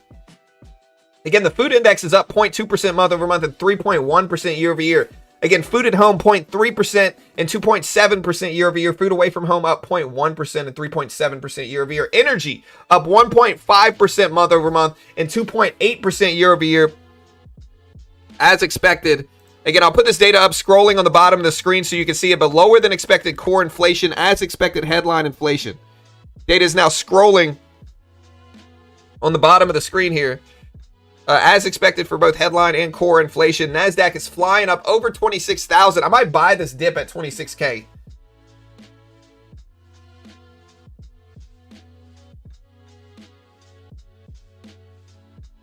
Again, do you guys agree with this data?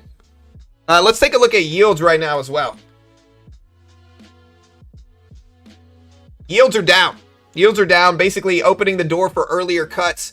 I still don't think we're cutting this month, but yields were at basically 4.2% prior to this report. Look at them dump down on lower or as expected inflation data. Again, inflation data 0.3% for headline, 0.2% month over month for core. Let's end this poll here. So we did a poll. Let's end this poll now, and we'll ask you. Yeah, let's end this poll. What's a good poll to have right now? Do yields bounce back? Do yields rebound here, guys? I don't know. I might buy 26,000. Let me get on that here. I'm going to buy 26K. Here, hurry up. Let me open this up. I'm going to miss it. All right, we're going to buy this dip. Lower inflation is generally going to be seen as positive here. So, again, not an investment professional. Don't copy me. But look at yields fall. Well, we're nicely green here. Should I add more to this position? We are up a lot from inflation data here. I don't think we cut rates this month, though. I still don't think we cut. I'll add a little bit more to it. Make it take a little risk. We made like $300 yesterday, so we got some room here. We might keep adding to it and take some risk for this inflation data report. But again, look at yields. So yields have fallen down drastically since this report. I don't think we're going to see changes in the Fed rate cut outlook.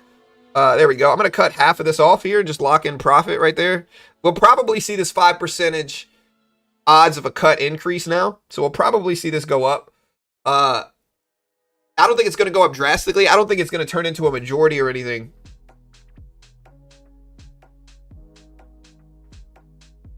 Do we cut rates before April? Yes or no? That's going to be the question. Do we cut rates before April? Do we cut rates before April, guys? Let me know in chat. All right, so we're up pretty nicely in this.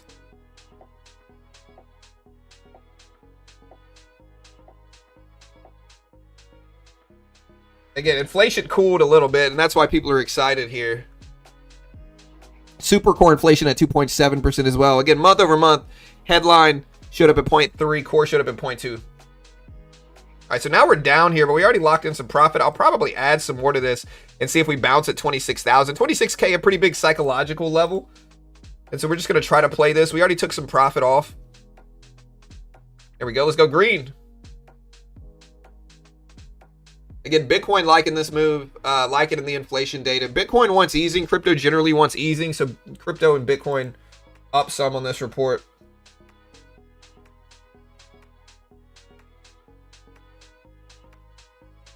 Again, do me a favor. Hit the like button. Hit the subscribe button. We appreciate it. I don't think we have any data for the rest of the day, but we do have a lot of data tomorrow. PPI inflation data specifically.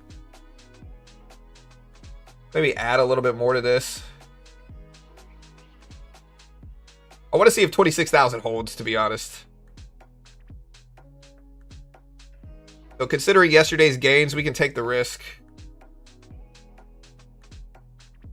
We're right at 26,000 right now. But again, if you read the bottom of the screen, inflation data lower than expected. For core, headline was flat. All right, so there's 26,000. We're now underneath this. I'll give it a second to retrace. I mean, I don't know how this data can be interpreted as negative, but I still don't think the Fed's going to cut interest rates this month. Again, we can watch yields and see what they're doing right now. They are down from this report, as they should be. Here's yields. Again, I'm not an investment professional, though, guys. I'm not liable if you lose. Make your own assessment. Trade smart. I can't guarantee anything. Do not copy me. Half the time, I have no idea what I'm talking about. Don't do it. Don't copy me.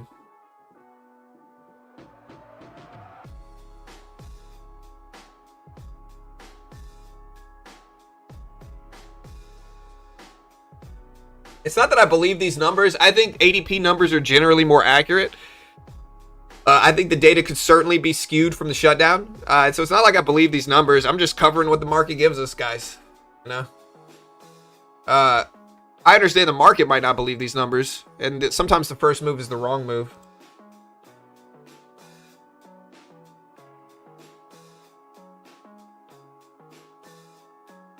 All right, I'm probably going to start at least limiting my size here in this trade. I do think it'll probably bounce back. I don't think we're going to go super red from this. But you never know. Maybe we go the opposite.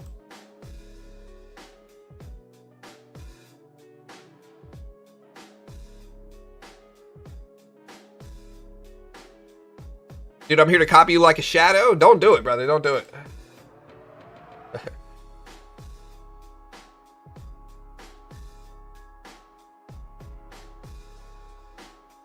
Yeah, I don't know whether I want to add to this or cut it. I'll probably just wait.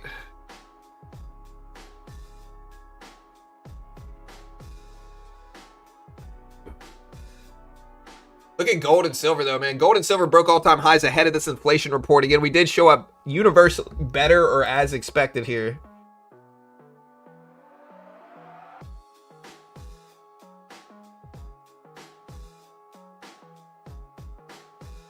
Anybody telling me to calm down? Like, listen, guys.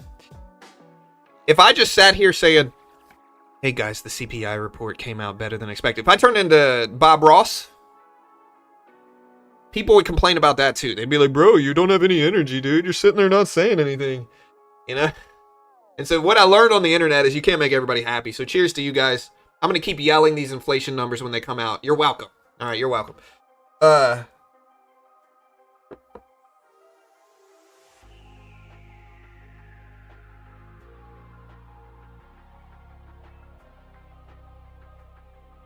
Hey, you're welcome, guys. Yeah, I would say I'm the top 3 most calm streamer in the world right now. You know, definitely top 3. Look at Bitcoin come all the way back down though. So Bitcoin is actually falling right now on this. The Bitcoin's actually dipping here. Again, tomorrow we got PPI inflation and the Supreme Court decision. Potentially the Supreme Court decision. We don't actually know. Last Friday they said it was going to potentially come out, but they don't give you guys what cases are in each batch. And so we don't really know if we're going to get it tomorrow either. We thought we were going to maybe get it Friday, and then it wasn't in that batch. And then now the next date is tomorrow. So we'll see what that looks like as well.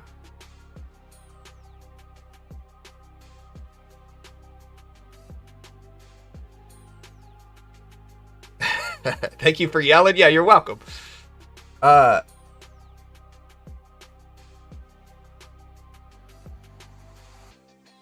I'm like an auctioneer, whatever they're called. What are they called? Do they have a name? I'm just going to drink more coffee. Maybe I'll figure it out.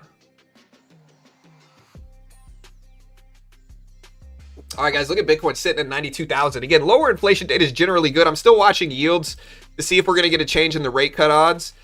As of now, it's still only 5% likely that we cut rates this month. I don't think we're going to cut rates. I'm curious to see if the other dates changed. Here's March, still 67% likely we don't cut rates. Here's April, still 53% likely we don't cut rates by April. Here's June, that's when it actually pivots back here. And then look at Bitcoin bouncing at 92,000.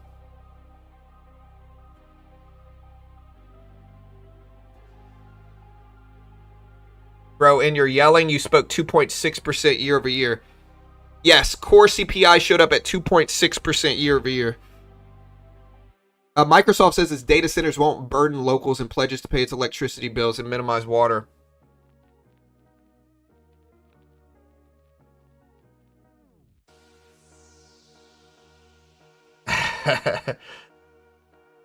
Keep up the great energy. I try here. I try.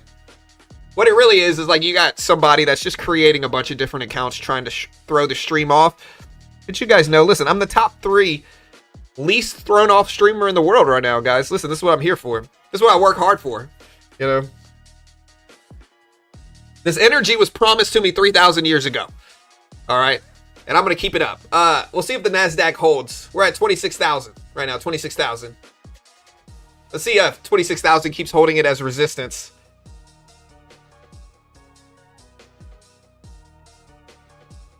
John Kramer, hey, thank you. We try over here.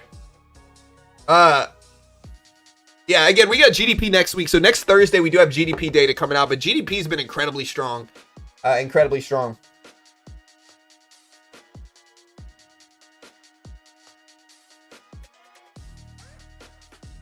We need stream with energy. You got one here. You're welcome.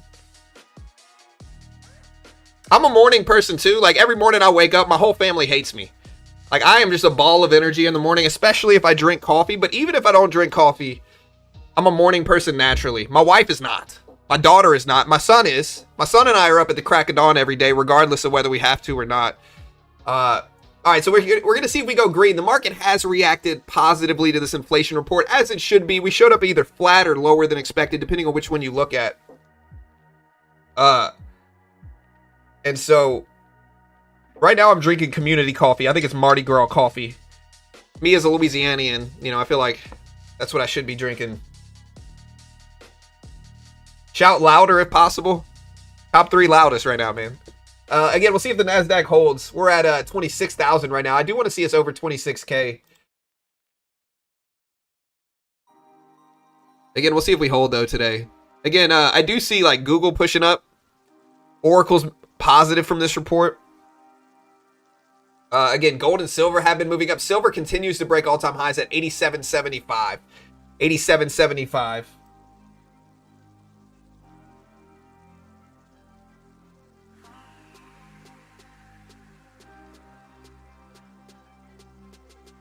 All right, guys. So, again, 26,980s.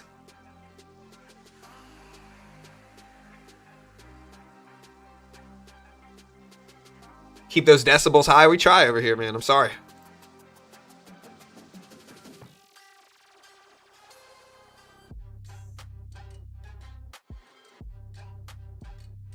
John, S&P's tagged 7,000.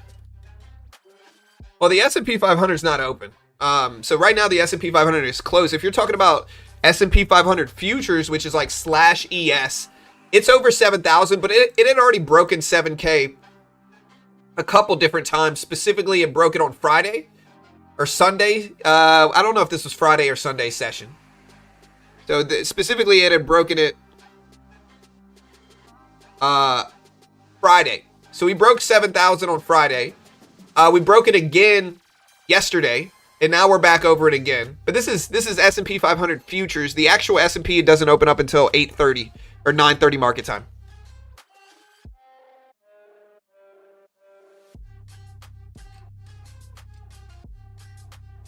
Silver won't stop today. Yeah, I'm in silver. I love to see it. It's helping me because my day trade's losing here. We'll see if we can make our money back, but I tend to think we're going to go higher here, but maybe the market had already baked in that positive reaction. I don't know.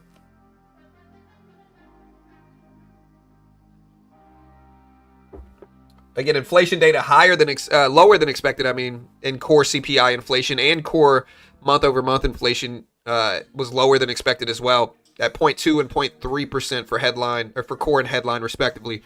Again, the Nasdaq still trying to hold up, but it is positive from this report. The S&P 500 futures are over 7,000, but they are kind of giving some of it back here. Silver, gold elevated on the day. Bitcoin, again, it's sitting at 92,000.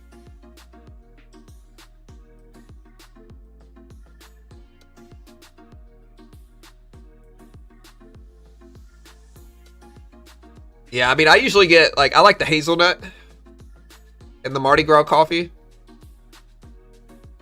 I'll get those two mostly. My wife says community coffee makes your teeth yellow or brown. I don't know. I don't notice it does. I don't drink it enough, I guess, but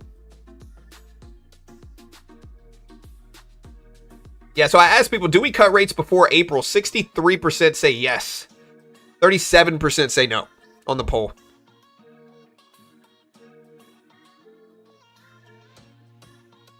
No, I'm not a big pumpkin spice person. It was good for like 6 months, and then it just kind of, eh.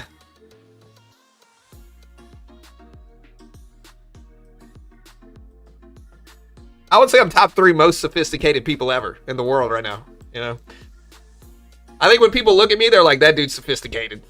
You know, I don't even try to be. I just am.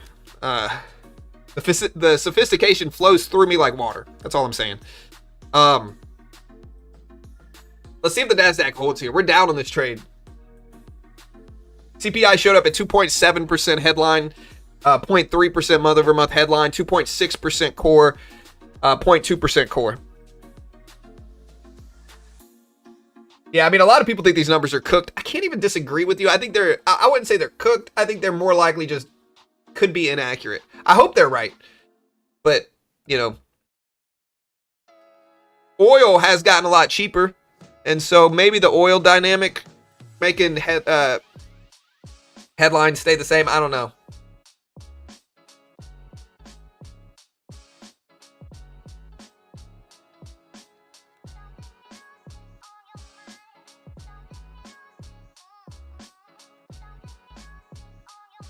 Gold and silver shorts are going to be the best trades of the year. I have no position, but history has your back on this trade.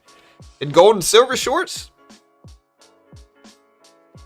I don't know. Gold and silver, you know, they can downtrend for a long time. So gold and silver can downtrend for an extensive period of time, like a decade. But long term, and if we're talking really long term, like decades, plural, they can fly, obviously. Short term, there can be risks. You never really know for sure, though.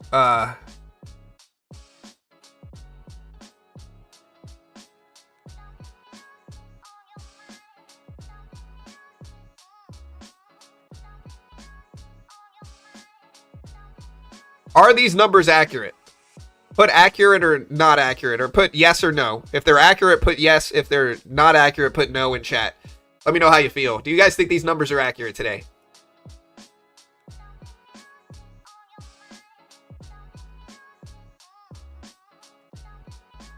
No, yes, yes, no, accurate, no, not accurate, no, no, no, no, yes, no, no way, no, yes, no, no, no, yes, Don't care. Green's green. That's kind of how I feel. I mean, I care, but I just want good market reactions. My stocks are doing really well the last few days. So, yes, no, no, yes. BS numbers. Yeah, I like the pecan praline. I'm from Louisiana, right? So I like that southern coffee, you know. Accurate as they normally are, yeah, I guess. ADP numbers have been a little bit more accurate. Again, ADP data showed plus 11.75 thousand today. So ADP's numbers did show not the weakest labor market. CPI inflation can vary. The BLS jobs report can vary as well in terms of accuracy. Fake numbers, but it doesn't make the game any less fun to play. Yeah, that's kind of how I am. Is the president speaking at 2 p.m. about the economy? I don't see anything. Let me check. I see him posting about Minnesota.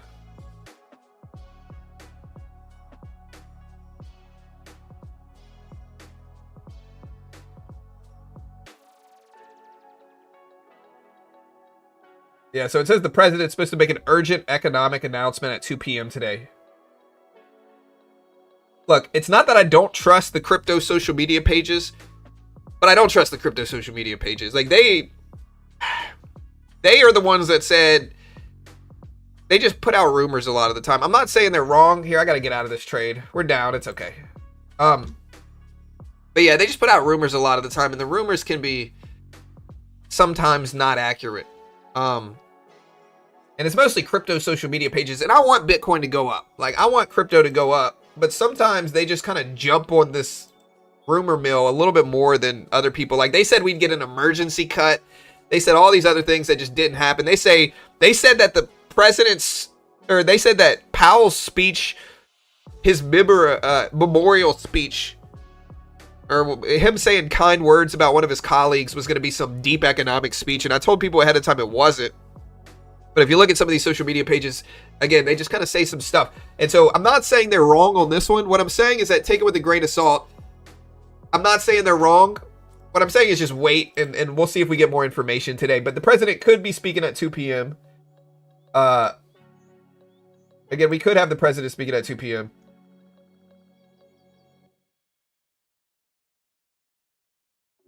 But at this point in time, it's basically just the crypto social media pages saying this.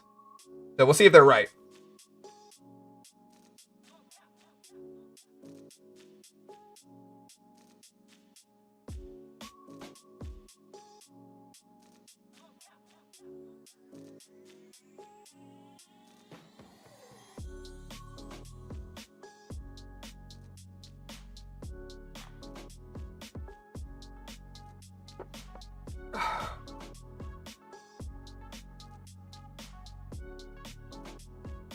CPI data is bearish for Bitcoin. I don't know. I think CPI data was mostly flat as expected.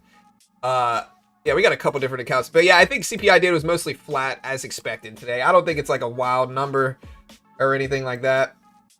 But I think it was better than expected for core. Headline was flat as expected. I think Bitcoin and crypto wants easing.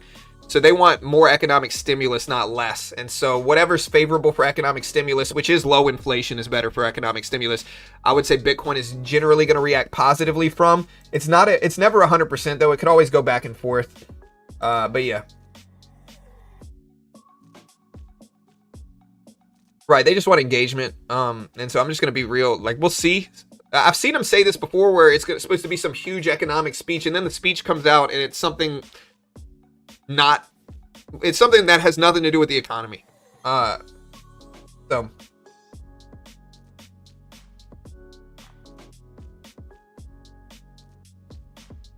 right, but again, we have kind of gone back and forth here after this report in terms of markets.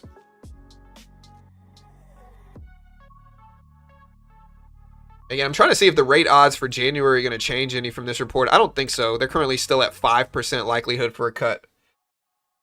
Very low. Yeah, we do have PPI inflation tomorrow, retail sales tomorrow, and the potential tariff Supreme Court decision tomorrow. So we do have a lot of stuff dropping tomorrow.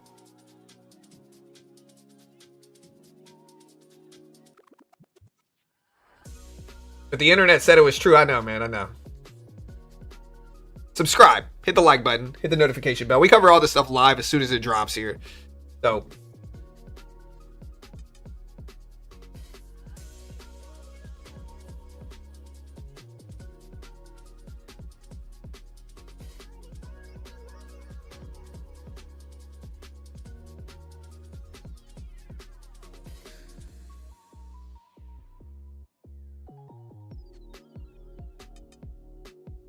market has fallen though, so we're still net green on the NASDAQ from this, but we're not like super green from it or anything like that.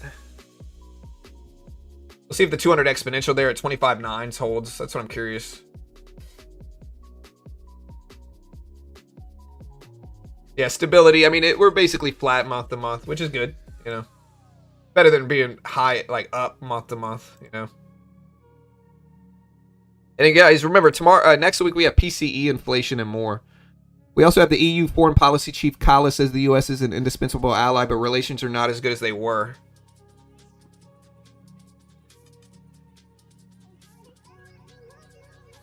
How's Oracle? Oracle's green from the report. It's at 203s right now. My average price is 182s. So we're pretty green on it.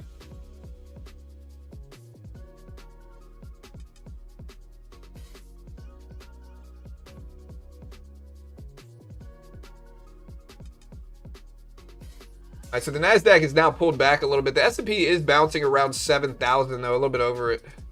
Silver's still up there. Gold. Gold is up to 4,600s. Bitcoin now under 92,000 though.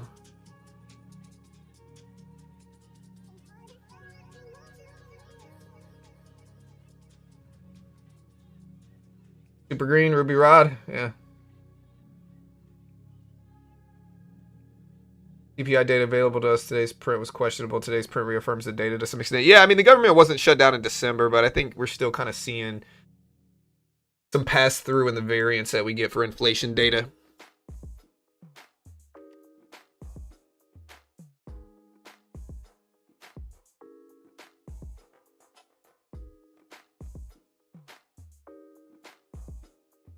Yeah, so we're still popping up here. We're trying to pop up.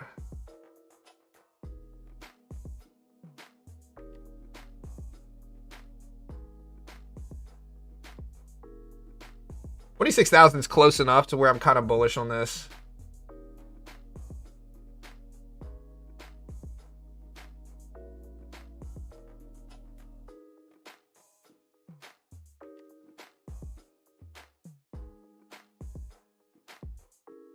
Gold's bouncing up to 46.20s here. Gold all-time highs are right here at 46.42. This level is the all-time high for gold.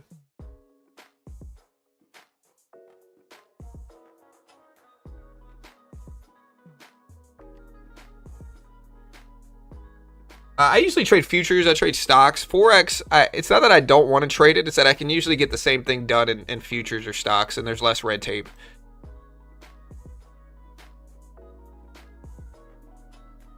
Yeah, I mean, yields are actually a little bit, unless they reverse completely. Let me take a look at 10-year treasuries. Yields, I think, are still down net from this report. They are back up some, though. But, again, prior to this report, yields are almost at 4.2%. They're still at 4.81%. Which means they did rebound some, but you can see the big drop that we saw from the report. So yields are back up a little bit, but they're not really like super red. Or they're somewhat green from they're somewhat down from this report, I mean.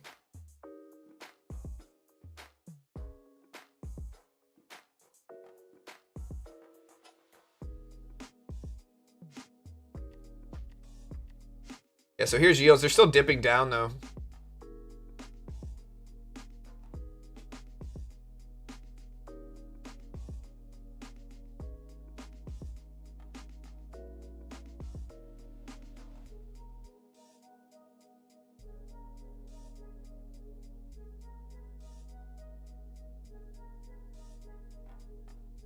Yeah, Forex, there's just a lot of different markets and it's volatile. It's kind of more of a worldwide market, though.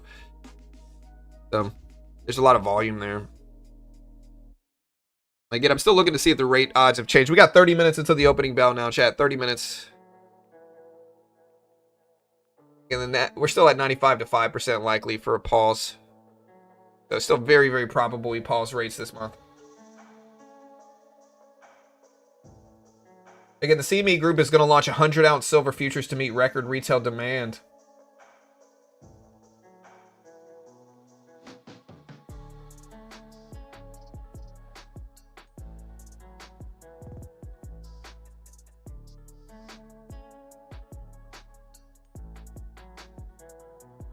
You guys red or green today, guys? Red or green? Yeah, I don't even claim to be a good trader. I'm definitely not a market professional. Definitely not investment advice. Half the time I have no idea what I'm talking about. Don't copy me. And some of you guys would probably agree with that. Blue? Blue's good. There's a song about that. Green, red, green, green, green. Green but stuck in a red trade. That's how it goes, yeah. Bitcoin's still falling down. It's at 91.7s here, 91.75. So look at Bitcoin fall right now as we speak. Bitcoin's right here. It's dipping down some now. Green, green, red. I was down 1,000.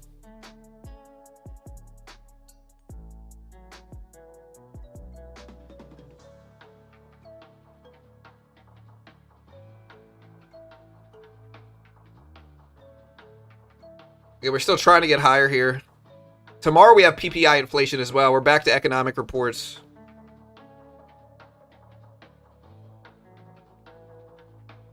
I only trade starting at 9:45. Yeah, I try to wait at least 5 minutes for the opening bell. Pass first. But we had a big move from inflation. Somebody said we were going to crash or correct from the inflation report. I mean, we just don't see that yet. Maybe PPI inflation tomorrow, wholesale business inflation, maybe. Top 3 professional. You know. You know. What's up, Relentless? Hope you're doing good, brother.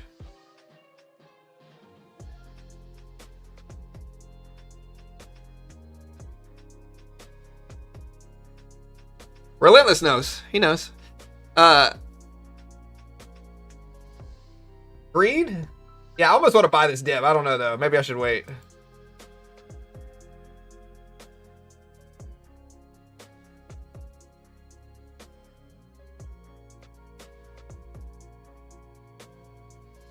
I definitely don't think it's risk-free. Again, we don't have any other data to come out today. We had CPI inflation. At 10 a.m. we have new home sales.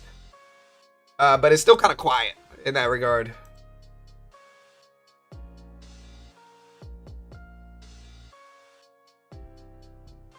Is this long or short right now, guys? Let me know in chat. Not an investment professional.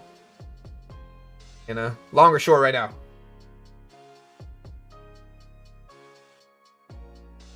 What's the best way to lower risk management?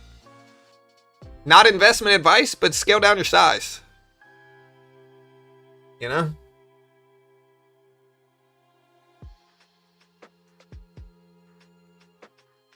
All right, we've honestly made most of our money back. Here's the same account. We're slightly green on this now. We did get stubborn and continue to buy the dip, but we've already taken most of it off here.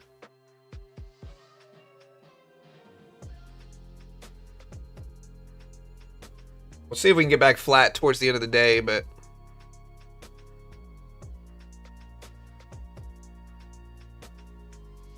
cautiously leading long, short, short, long, neither long.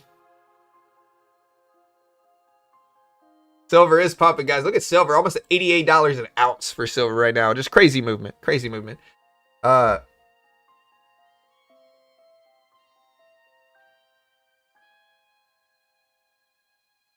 What's a tick? It's a bug that can bite you, you know. So just be careful. Yeah, I know which tick he's referencing. All right, so I know which tick he's referencing. I'm just trolling him a little bit. We are green here. I might take... Let me see how much I'm up. I think I'm just going to stay in this. I'm trying to figure out if I should add to it or not.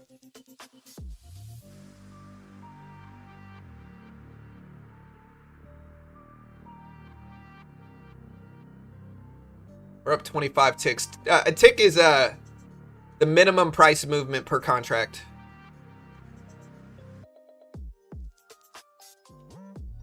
But for each asset, it's different. Maybe I should have taken profit here.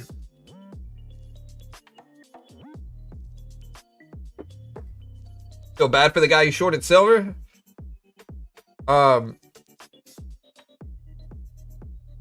Look at silver, guys. $88 an ounce right now. There we go. That's better.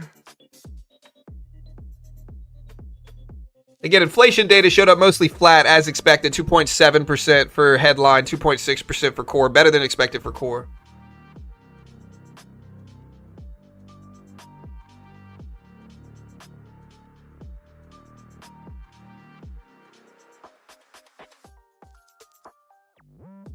We already taken profit on this one. Kind of see, we got into a bunch of profit. Now we're sitting on one contract left. I'll probably hold it break even. We're still down on the day, but we're less down.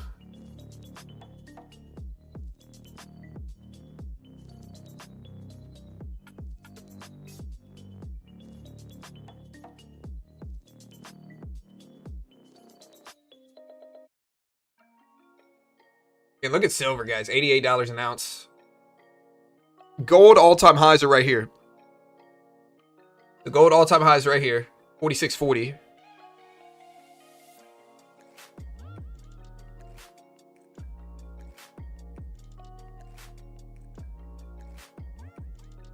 Yeah, I mean, $100 is very close for silver. We're really not that far away, which is a crazy price, to be honest. A crazy price. But I'm not saying it's not likely to happen. Because I think it is, but what a ridiculous price for silver. $100. Look at gold pop up too here. Here's gold. 46.22s for gold. Silver at 88 an ounce.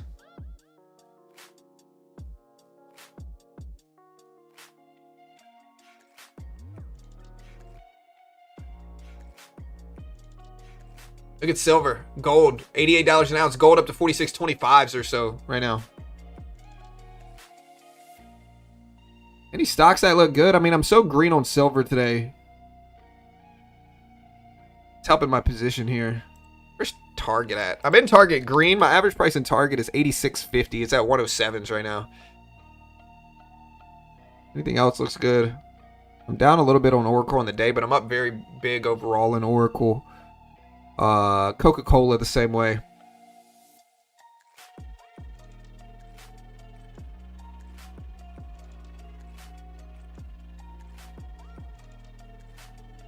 Again, we got about 20 minutes until the market opens. Gold up to 46.24. Silver testing the highs again here at 88.08 is the new high of the day, or lifetime high for silver.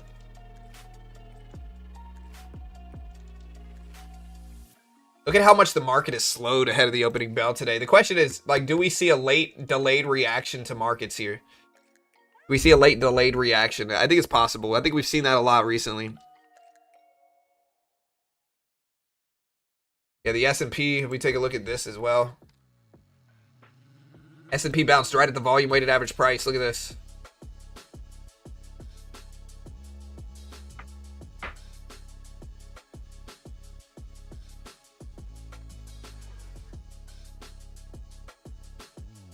If we still bounce again, we got 20 minutes until the market opens. We have new home sales going live at 10 a.m.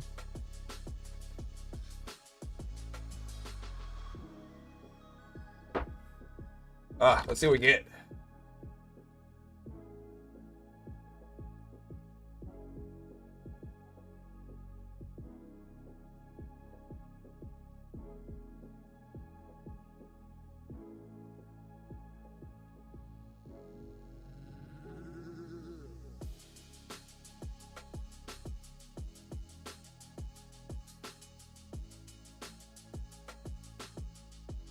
Ounces of gold are so much easier to carry than pounds of silver. Oh, that's true.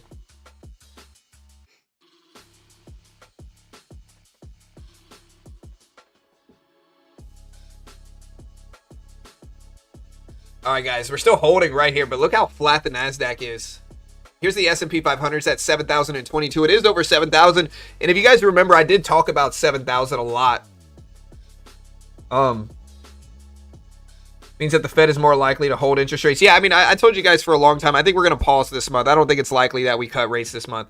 Even before the labor report, before the CPI report, a pause is the most probable outcome this month. The question is, do we cut rates before June? Right now, June is the most probable timeline for rate cuts. I'm going to add to this and then hold it break even, a little bit tighter risk now. But again, right now, June is the most probable outcome. That's after Powell is going to step down in May. So again, June is the most probable outcome for a Fed rate cut this year. Here we go. We're up. Take a little bit off there. Just lock in profits. Make it easier.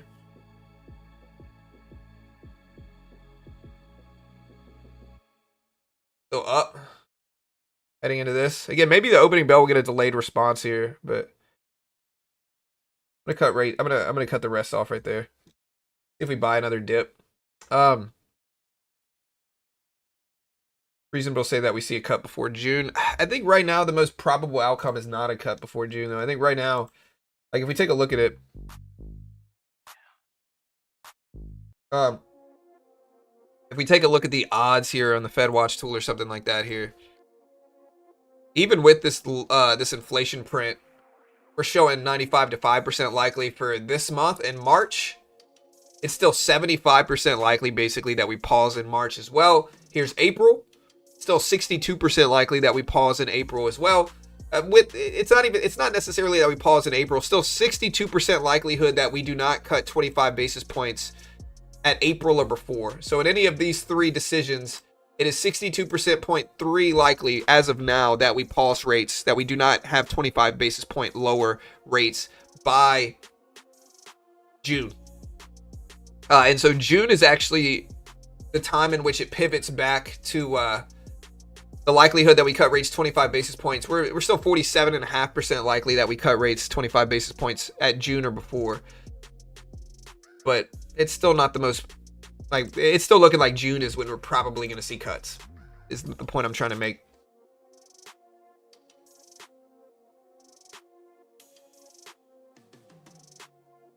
Yeah, but even if we have a new Fed chairman, it's still not like he can make whatever decisions he wants. Like, it's still, even if we have a new Fed chairman, it's still a voting matter. So he still has to get the other votes to make those decisions. It's not like he can just make the decision himself. So it's probably going to be who, I'm going to go with Hassett. Right, I'm going to go with Hassett is who I think it is.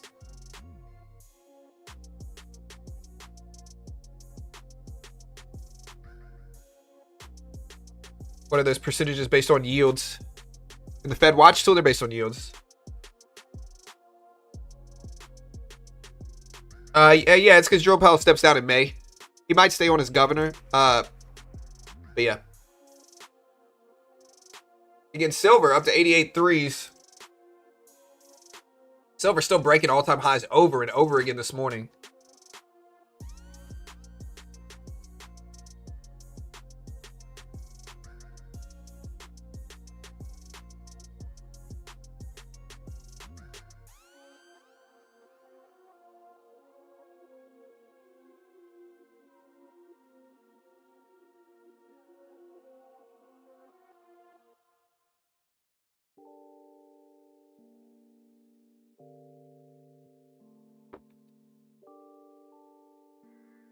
I think it's too soon to tell. Yeah, I mean, look, we've got a lot of labor reports. Like next week, we have GDP data and then PCE inflation data at the end of next week. We have the tariff decision. We have multiple job reports next month. And so a lot of it's going to depend on what that data shows up as. As of now, the inflation data was calm. It cooled a little bit in core inflation, but it's still not going to there's still variance, right? We still could definitely move back and forth. None of it is absolute or certain as of now.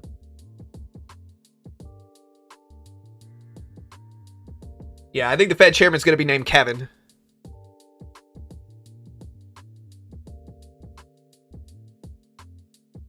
Silver's way too high. I don't know. I'm in silver. I hope you're wrong. But maybe it corrects. I don't know. Bearish market until June? Not necessarily.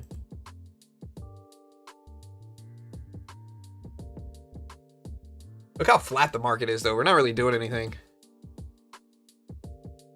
Maybe the market's waiting. We do have PPI inflation tomorrow, retail sales tomorrow, potential decision by the Supreme Court on the tariffs tomorrow.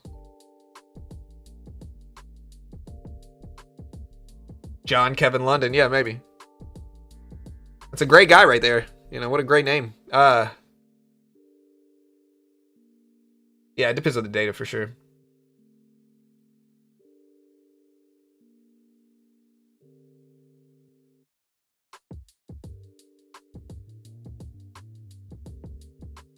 Who's the next Fed chairman? What do you guys think? I'm going to go with Hassett. Is my guess. I know he's interviewing all these other people, but I'm going to go with Hassett.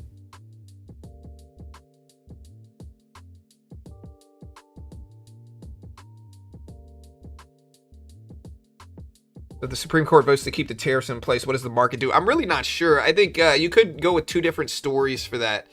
You could go if they reverse the tariffs, markets celebrate because less red tape, you know, maybe lower prices. Or you could look at the opposite. You could say if they reverse the tariffs, it restarts the volatility cycle because they're probably going to find ways to implement the tariffs anyway.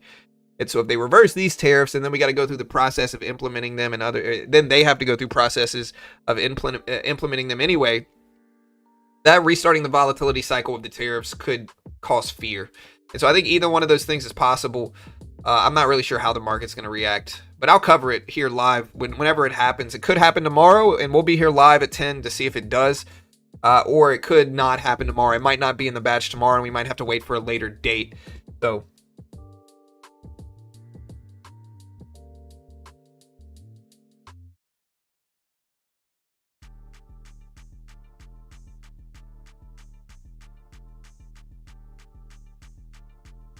also, give me a follow on x.com at Beginner Trades. At Beginner Trades, we cover all this stuff live on x.com. Give me a follow. We appreciate it.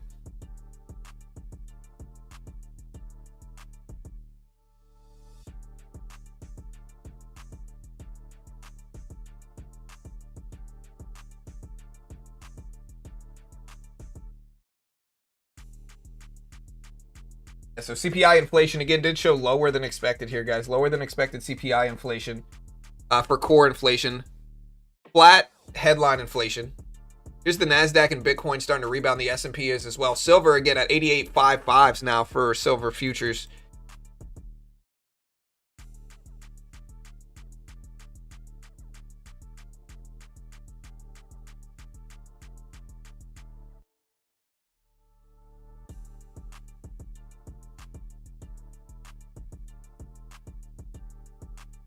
And we set the latency to almost 0 today, so you're welcome. Hit the like button, subscribe. We appreciate it. NASDAQ still popping up higher here. See if we break out of this really flat range we've been in all day. Silver isn't going to pop 90s. Tariffs remove market crash? Maybe.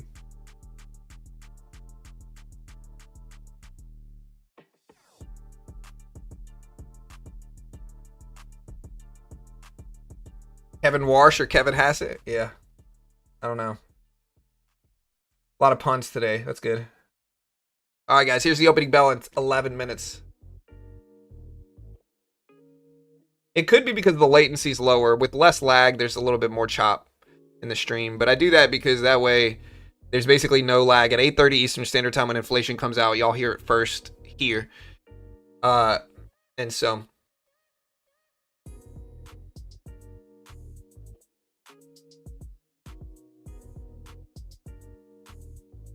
yeah, tomorrow at 10 a.m. Eastern is when the potential tariff decision was announced. Might be announced.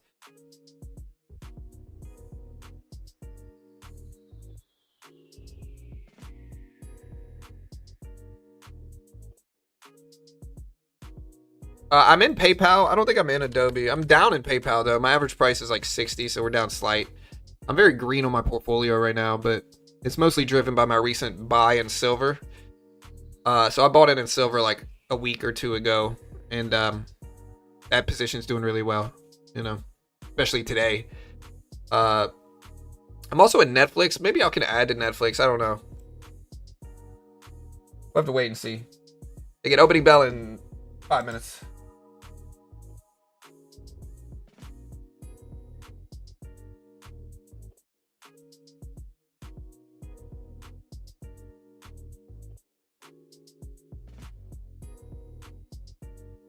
Yeah, we are going to be day trading live, and we have PPI inflation tomorrow. Be ready.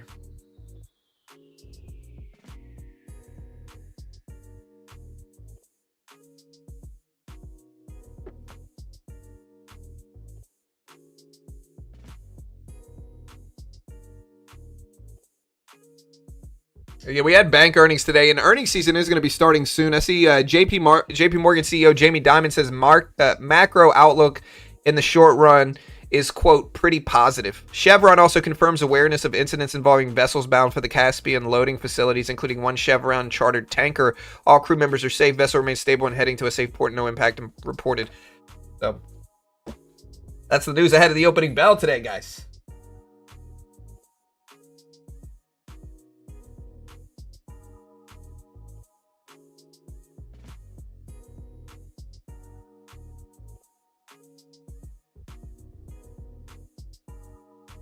Again, I'm slightly red on the day. I should have held that long position, though. I think I would have been green. I think I bought 26,000, though, so maybe I would have still been red. But look at the S&P rebound. Silver still testing highs again at 88.5s now. NASDAQ bouncing back a little bit. Hey, later, Freddie.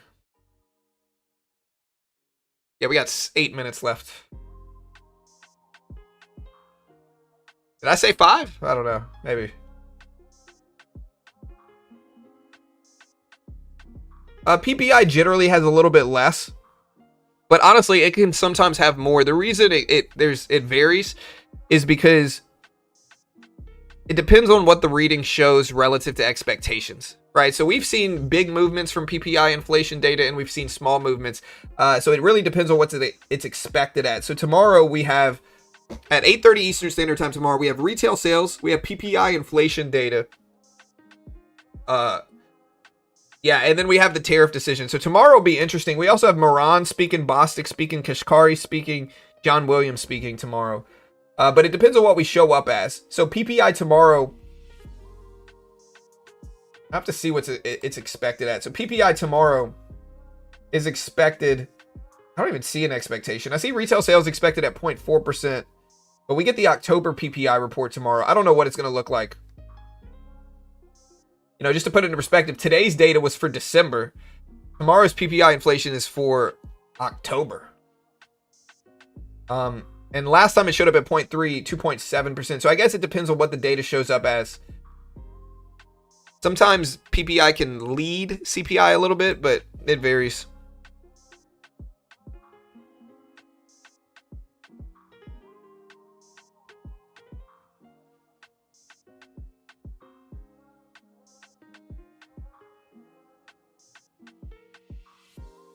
Yeah, a lot of Fed members speaking. They're trying to get it in before the blackout period starts, ahead of the Fed decision at the end of this month, is what it is.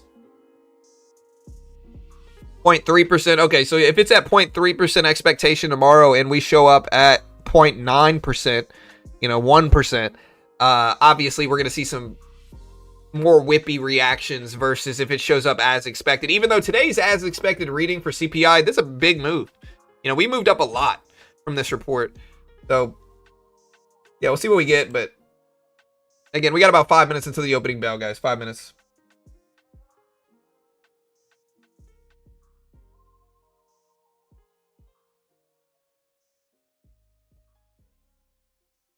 Again, do me a favor, hit that subscribe button, hit the notification bell. We appreciate it. 5 minutes left.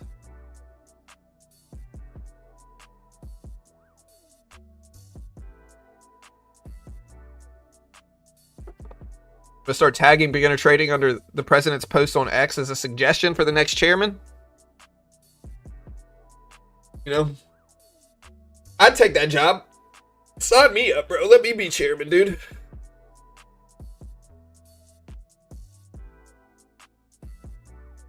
If I'm elected as chairman, I promise low inflation, strong labor, 80% GDP. John would raise rates. Maybe I would. I don't know. Depends on what inflation's looking like. I'd do that job for free. They only make about $200,000 a year. It's like 2 something a year, which seems a little low to me. But I'd do it for free, really. All right, here's 26,000 on the NASDAQ.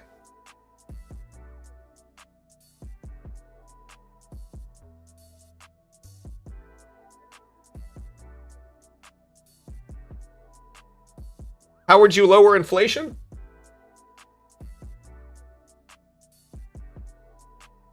I just would. All right. I just would.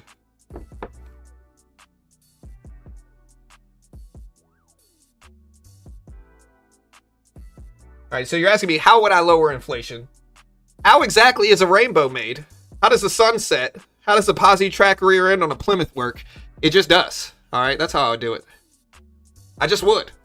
Okay, inflation would go down. As soon as I was announced as chairman, the rates would drop. Or no, the inflation rates would drop, I mean.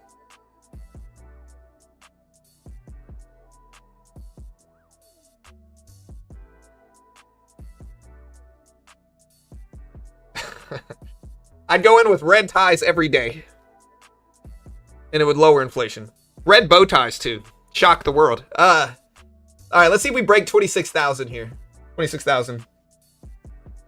Realistically, if I wanted to lower inflation, I'd raise interest rates, do quantitative tightening. Or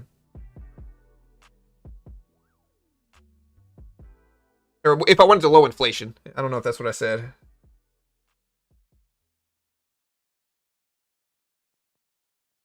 Show up in a red hoodie with flames all over it. Huh.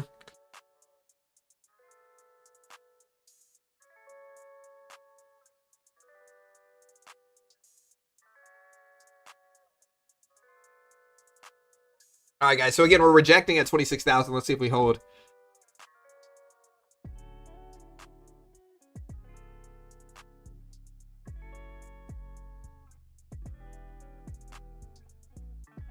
All right, we're breaking down. We're at 26,000. Now we're down to 25,980s. At 26,000, look at this level here. Market is respecting it some. We got 2 minutes until the opening bell.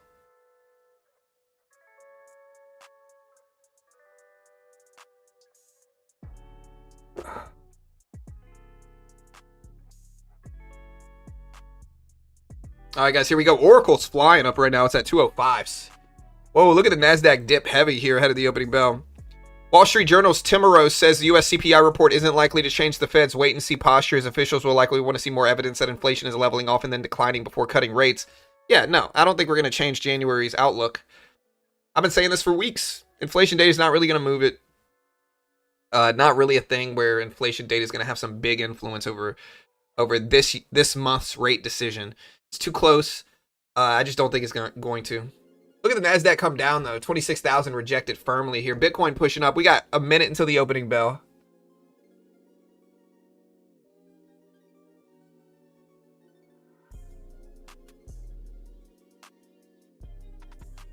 All right, we got 1 minute.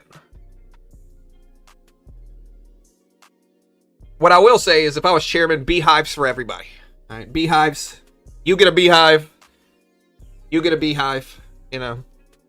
The Federal Reserve building would just be filled with beehives everywhere. It would be like a moat, but with beehives. All right, guys, here we go. We got 45 seconds. 45 seconds. I'd be like Oprah with beehives, is what I'm saying.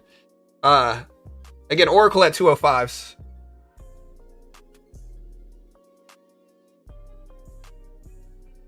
Look at the NASDAQ fall here. 950s right now. Rejecting at that 26,000 level. S&P coming down too. We got 20 seconds here. 20 seconds.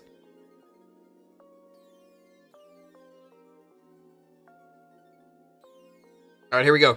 10 seconds. President says latest inflation numbers mean the Fed Chair Powell should cut rates meaningfully. If he doesn't, he will just continue to be, quote unquote, too late, end quote. President is tweeting right now as well. That might be making markets drop. Here's the opening bell.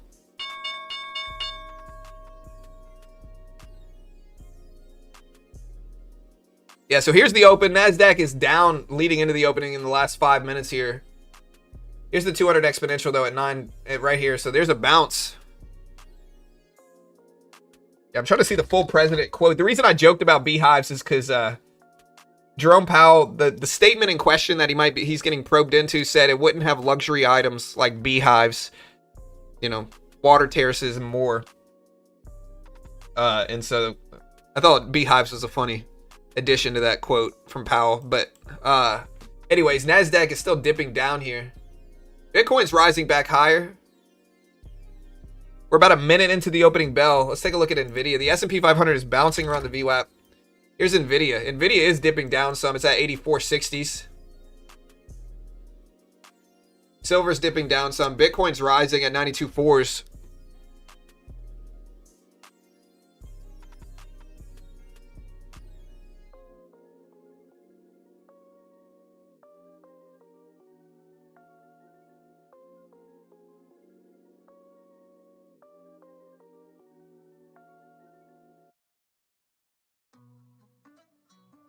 All right, guys, here we go.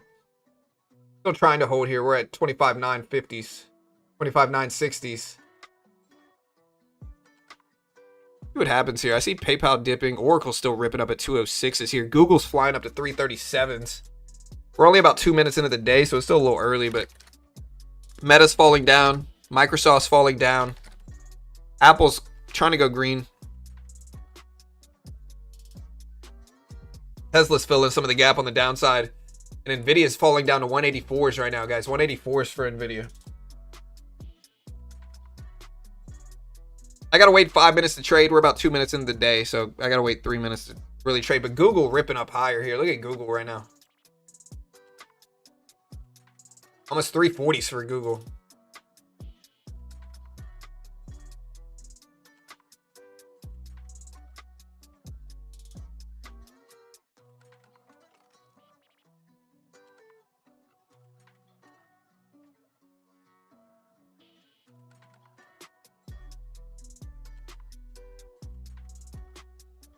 Metals going up. Yeah, metals are close to the highs here, but they're starting to pull back a little bit now.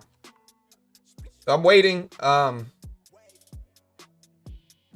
exponentials right here. I'm gonna buy this. It's still we're only 3 minutes in the day, so I am breaking some rules to buy it. That's all right. I just want to see if we bounce right here at the 200 EMA. There we go. We're green. There we go. I'm gonna cut half immediately right there. I'm going to take that off right there. I made so much so quickly on that trade that I got to get out fast.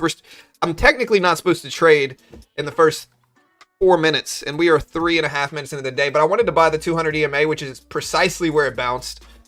So it looked too good not to take it.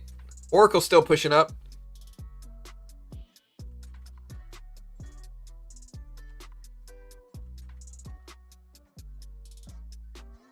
Again, if you want to check out Top Step, great way to help support the channel. No PDT in futures, great way to learn. Most day traders lose money, and so it's the best way to learn. I'll put the link up right here. They are a sponsor of mine. I am biased. I get paid by them.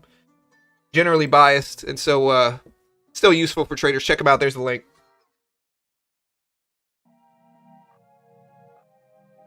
All right, we're now retracing. We're about 4 minutes into the day now.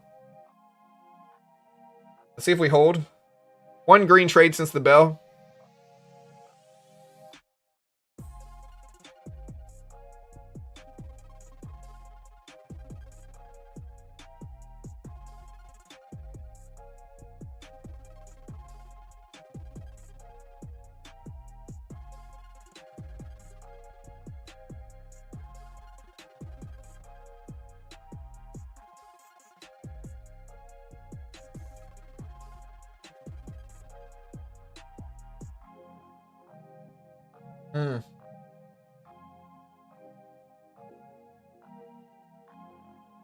We should have held it longer. It looks like Tesla rebounding back up.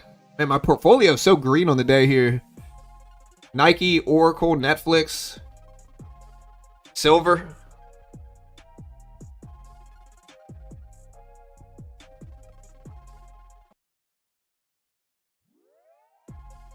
Oh man, I thought the music stopped. I was like, what happened? Look at this push here. I'm watching 26,000. I think we're close enough to it where I could probably buy a dip right here and maybe add to this. And we're going to maybe move up there to retest 26,000 short term. Maybe not. Maybe we'll just get a brutal fake out on the downside here, but maybe not. There we go. All right, we're going to take half off. Take another piece off up here. Let this test 26,000. I'm going to add to this now, I think. There we go. Take a hat piece off there.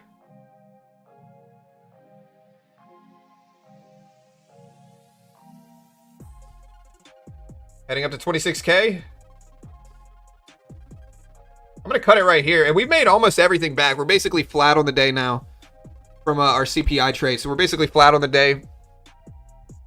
Logic makes six. Sometimes these big whole dollar numbers can be like a magnet here. So like 26,000, big whole dollar number. And so as we get closer to it, I try to attack the range up to it. I don't necessarily like the break of it because sometimes we can break it and then just dump down. I like to prefer to, I prefer to take the range up there if that makes sense, right? So I'd like to look at this range. Because sometimes we get close to it and then just people start taking profit because it's a profit target for a lot of people being a round whole dollar number. So I hope that makes sense, but.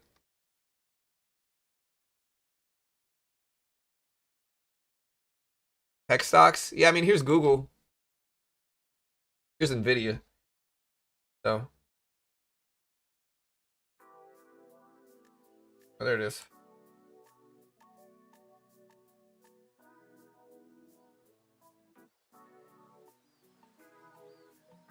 Is X down? Is it really? Where? For what?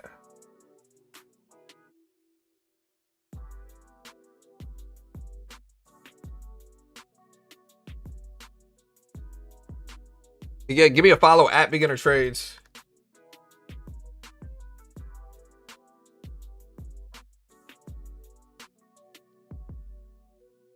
I think that's the same, the right one, the right handle. Let's see if it posts it. All right, so we just went right up to 26,000. Again, Bitcoin all the way back up to 92.5s. Yeah, there you go. Give me a follow on X at Beginner Trades right there.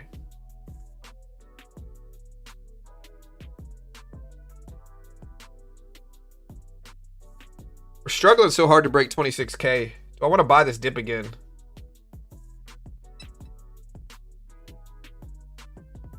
I think we're going to do it with like one contract here. If we're wrong, we'll just cut it quickly. There we go. We're green.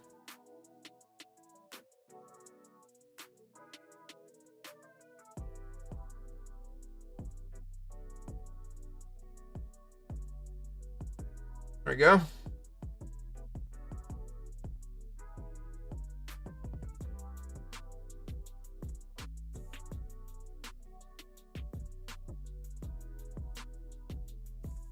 Yeah, so X is down for 22,000 users in the US.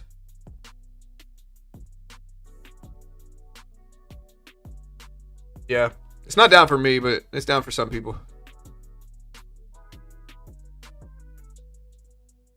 I can buy this dip again. I'll add to this one now. We got some cushion we can take. Oh my gosh, that scared me.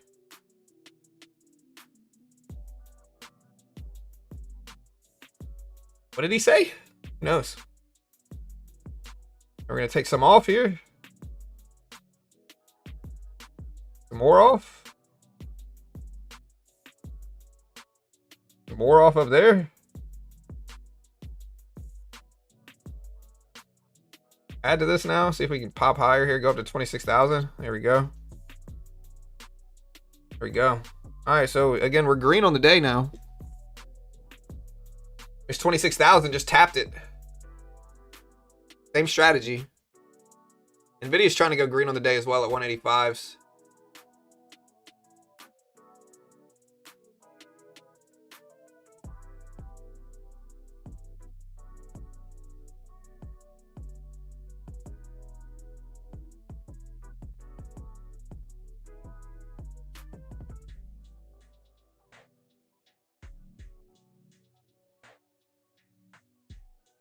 Look, we're at 26,000 here for the NASDAQ. We are now over that level.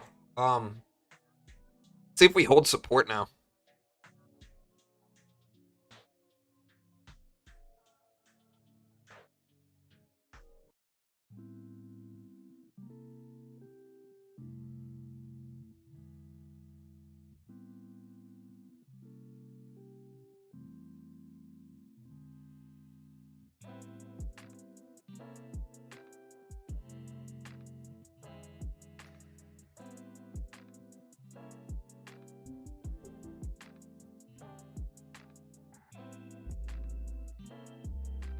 Still ripping higher here in the NASDAQ, over 26,000.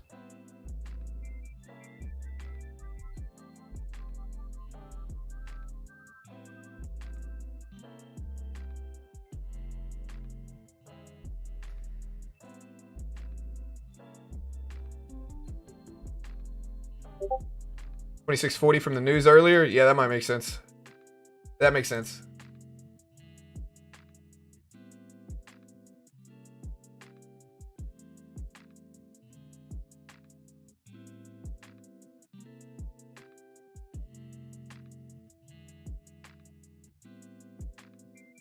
Let's see if we get a 26,000 dip here.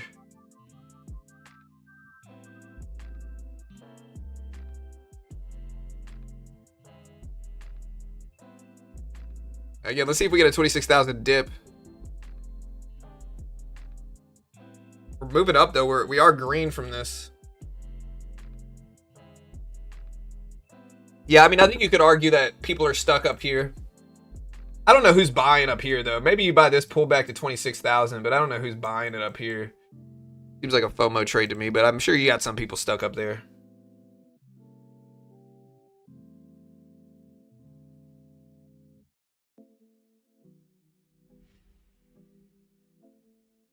Now we're ripping up. There's 2640s. Right at that previous high. I might buy 26K if we dip back down there again. I'll try it a second time. 25s.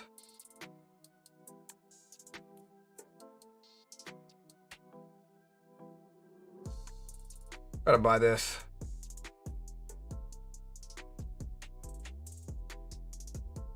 A little bit early, but that's all right. Maybe add to it.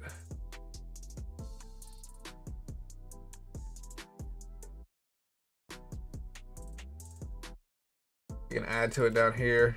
There we go. And almost retrace back up there. I got bought up pretty quick. There we go. We're green. Take some off up here.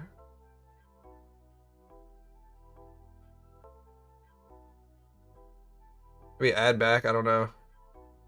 I wanted to buy 26. We didn't quite hit it though, but we got some room to take some profit here.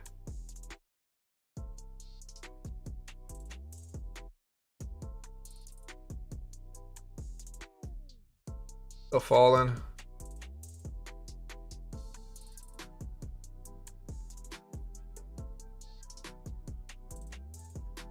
There's 26. I'll take a risk at 26, but yeesh. Yeah, you might have been right.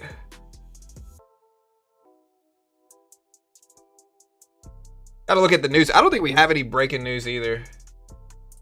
Yeah, well, I'm going back and forth, but that's a nasty position. I guess the liquidity stuck at 26,000 was right. We'll switch accounts. Went from red to green, back down to red. Worst trader ever today. Worst trader ever.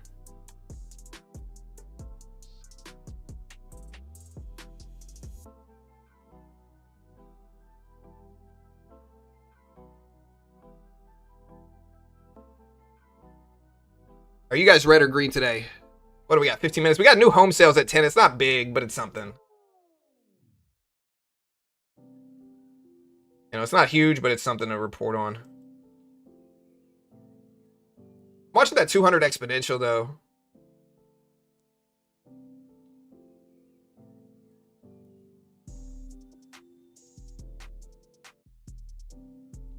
There's 26,000 retests here. All right, we're back green in this account here. I wanted to do it off stream just because there was no pressure here. All right, we're out. We're up about 100.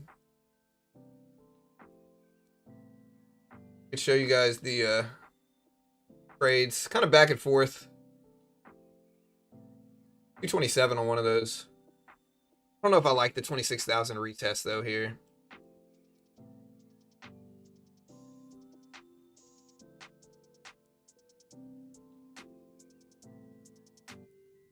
So we went from green to red to green. No. We went from red to green to red back to green. I should probably just hang it up now, right? We're not up a lot. We're up like $100, which is good, but it's not great. I should probably just hang it up. No? What do you guys think? My silver trade, silver at 88.80s, almost 89s right now. So my stock portfolio is very good. But second day in a row, I missed out on an additional 10% profit.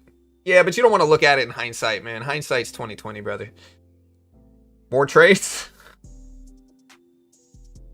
That means that heavy resistance gets taken out. We might get a parabolic move, and shorts will most likely get squeezed. I don't know which way the market's going to go. Again, silver's still heading higher at almost $89 an ounce for silver. Yeah, I've been mostly long today. I haven't been short at all. I don't think. Not that I remember.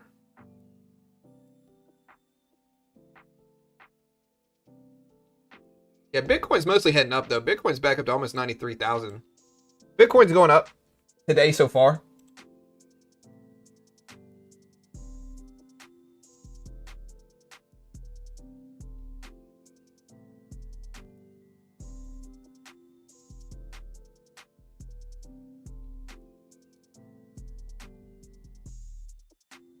Real direction happens at 11. We got some Fed speakers today. So we got Michael Barr Thursday. Hold on, wait. No, the Fed speakers are tomorrow. We got new home sales at 10. We'll cover it. It's not huge, but we'll cover it. Yes. Yeah, Google's been flying up, man. Google is at 340s. Just crazy. Alphabet's just been moving up at the opening bell.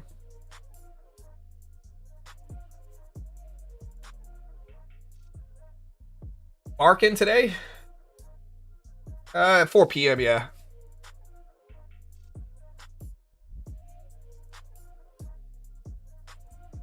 Gold all-time highs?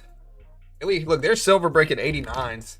Gold just broke all-time highs again. 46, 42 all-time highs on gold. The gold's moving here.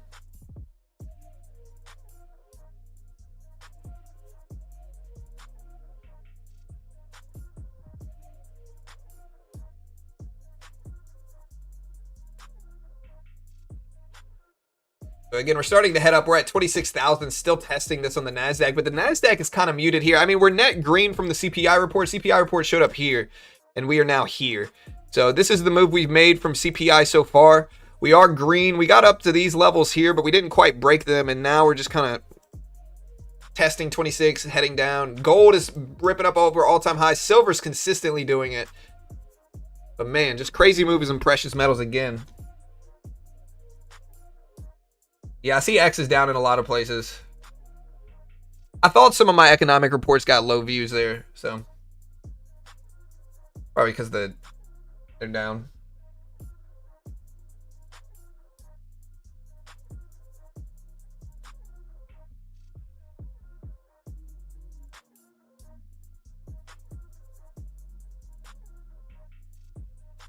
Yeah, oil. Flying to $61. Look at oil right now, man. The oil is up a lot. It hasn't been at these levels for a while. When was the last time it was at 60s? Last time oil was back up here was really October. So been months and months for oil to hit these levels at 60s. Silver pushing up, gold pushing up, oil pushing up. Gold all-time highs 46, 43, 40 for gold futures.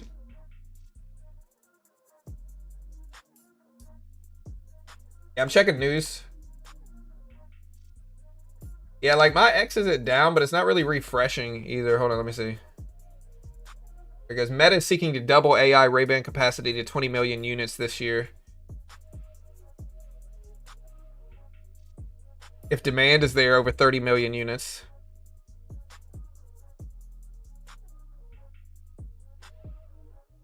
All right, the president said, I have canceled all meetings with Iranian officials until the until they stop taking out protesters, basically, is what he said. This is maybe what's affecting oil, Middle East news. Generally, the more friendly it is in the Middle East, the cheaper we get oil. And so when it's less friendly there, oil can spike. And maybe that's what this is.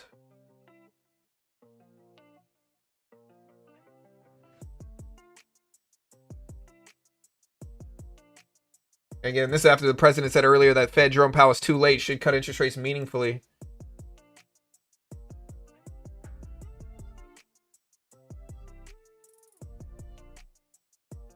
Hey, later, R. Have a good day, brother.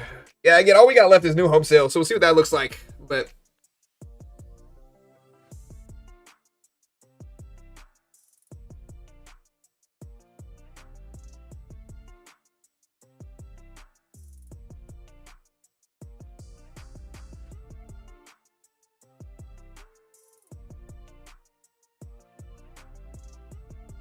all right, we're still dipping down here. I don't know if I should buy this dip or not. We're very green on the day now.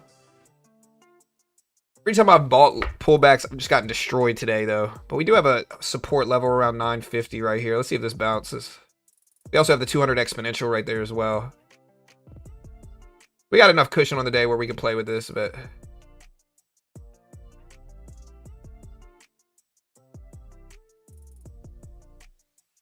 long as we don't just dump immediately from this.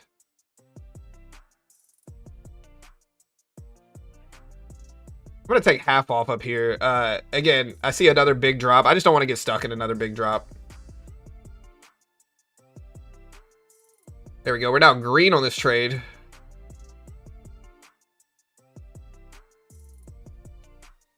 If we hold here. 200 exponentials right here. There we go. Kind of a whippy market here. 10 a.m.'s heading close to in about 7 minutes.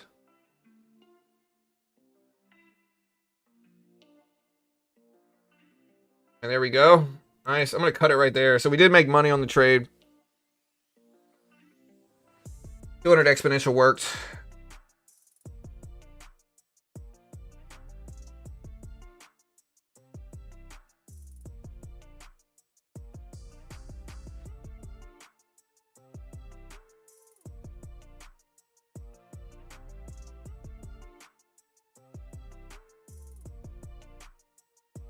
Oracle at 205s right now, so that still looks really good here. Silver trade still doing the best. There's gold and silver pulling back. That 200 EMA trade. This is why I say watch the 200 exponential bounce. Bounce.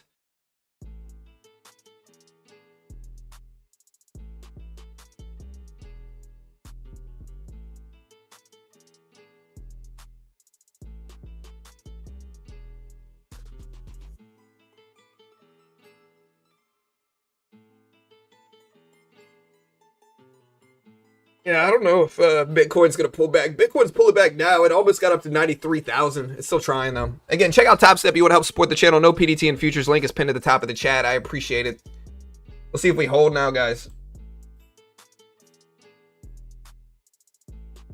Hey, later, Chef. Have a good day, brother. Over 90,000 today. 90K today. I mean, we're at almost $89.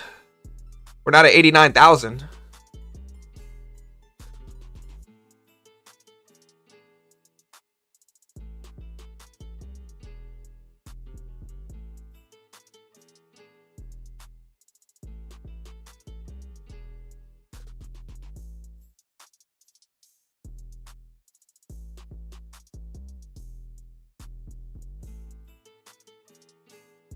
$132s. Very non-directional market. Yeah, I mean, it's kind of indecisive. Somehow I'm green on the day. But, yeah, I don't know what we're going to do here.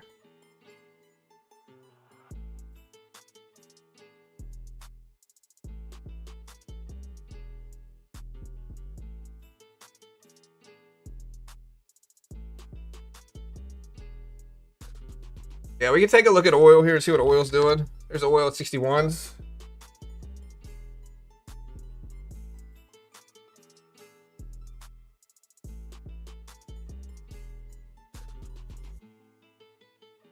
All right, we're at 960s. Oil is dipping down to 61s right now. Gold, silver pulling back a little bit from their breaks this morning. I'll stick around and cover the new home sales at 10, and then we'll get out of here. Again, do me a favor, hit the subscribe button. Hit the like button, guys. We appreciate the love. Thanks so much. We cover this live every time it drops.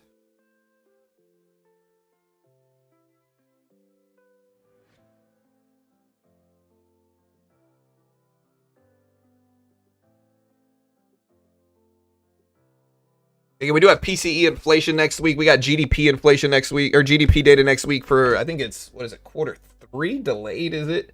Let me see. Next week it is first revision GDP for Q3, yeah. Tomorrow we have PPI inflation. So just stay tight tomorrow because we do have PPI inflation data going live tomorrow, 8:30 Eastern Standard Time. We also have retail sales data going live tomorrow. So stick around. We do have inflation data tomorrow.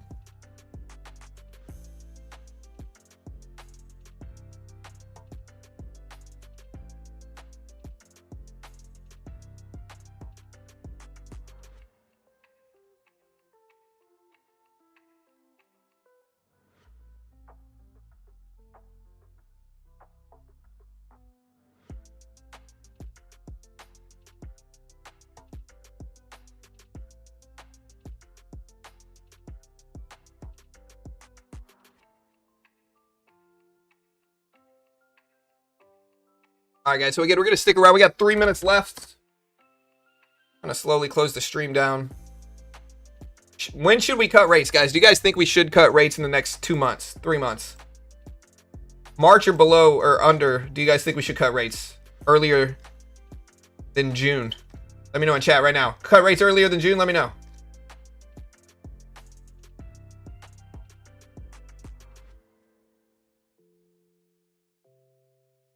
I don't know if we should or not. I think it's somewhere in the middle. It depends on what we do with quantitative easing as well.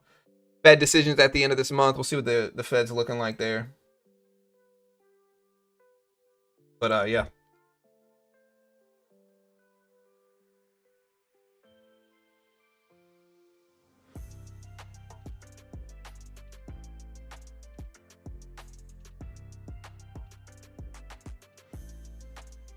NASDAQ is basically flat here. Oil's pulling back. Silver is actually popping back up. It's almost at 89s again. It's basically at 89s now.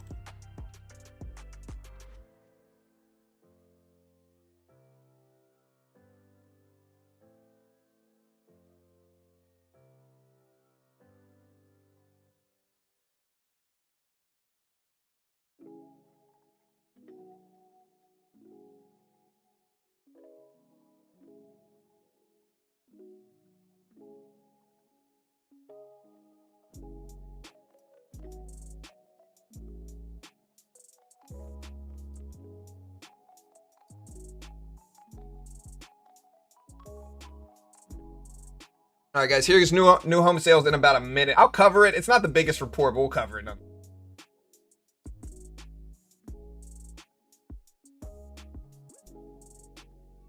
August, cut them now. I think it's more likely we cut at the end of the year. Should be at 0.5%, or it should be at 0.05%. If they slam rates down, market will soar. Yeah. All right, guys, let's see what the new home sales, existing home sales, I'm sorry, show. Or no, that's tomorrow. New home sales is today. Expected at 716K, 716K. Last time was 800,000. About 40 seconds. My Oracle trade's doing really well. Might take a little bit off on Oracle. Took a little bit off. Hey, nice, Gabe.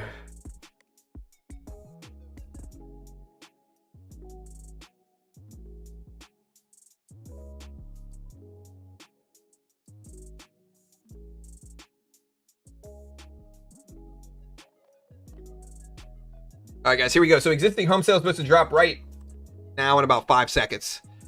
Again, it's expected at 716. Last time was 800,000. And it just showed up at, let's wait for it. Is it coming out today? Let me make sure. Or new home sales. Yeah, I don't see it. New home sales. Okay, is it just not coming out today? Maybe it's delayed from the shutdown. What is this for? What month is this for?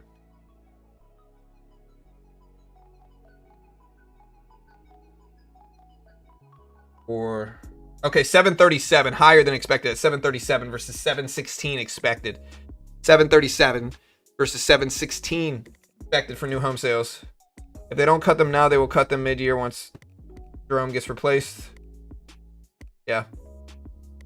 Yeah, I mean, markets are pricing in. If we look at rate odds, markets are pricing in June, which is right after Powell steps down in May.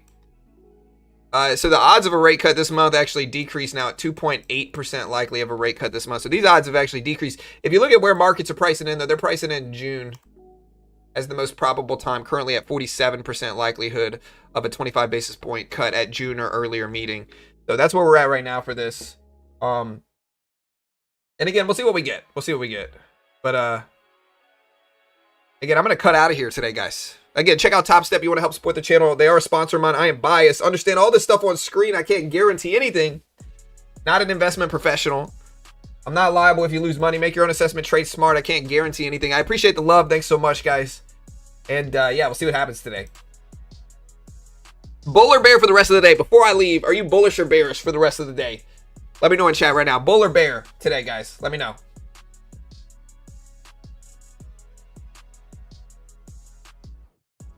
Bear, bull,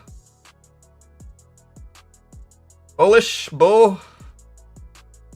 Where's markets at? Market's basically flat right now, not doing anything. Silver's pulling back though. Bear, bull, bear, bear, bull. So kind of split. All right, I'll see you guys later. Again, be good. I'll see you guys later. Tomorrow, PPI inflation, retail sales, and more. I'll see you guys then.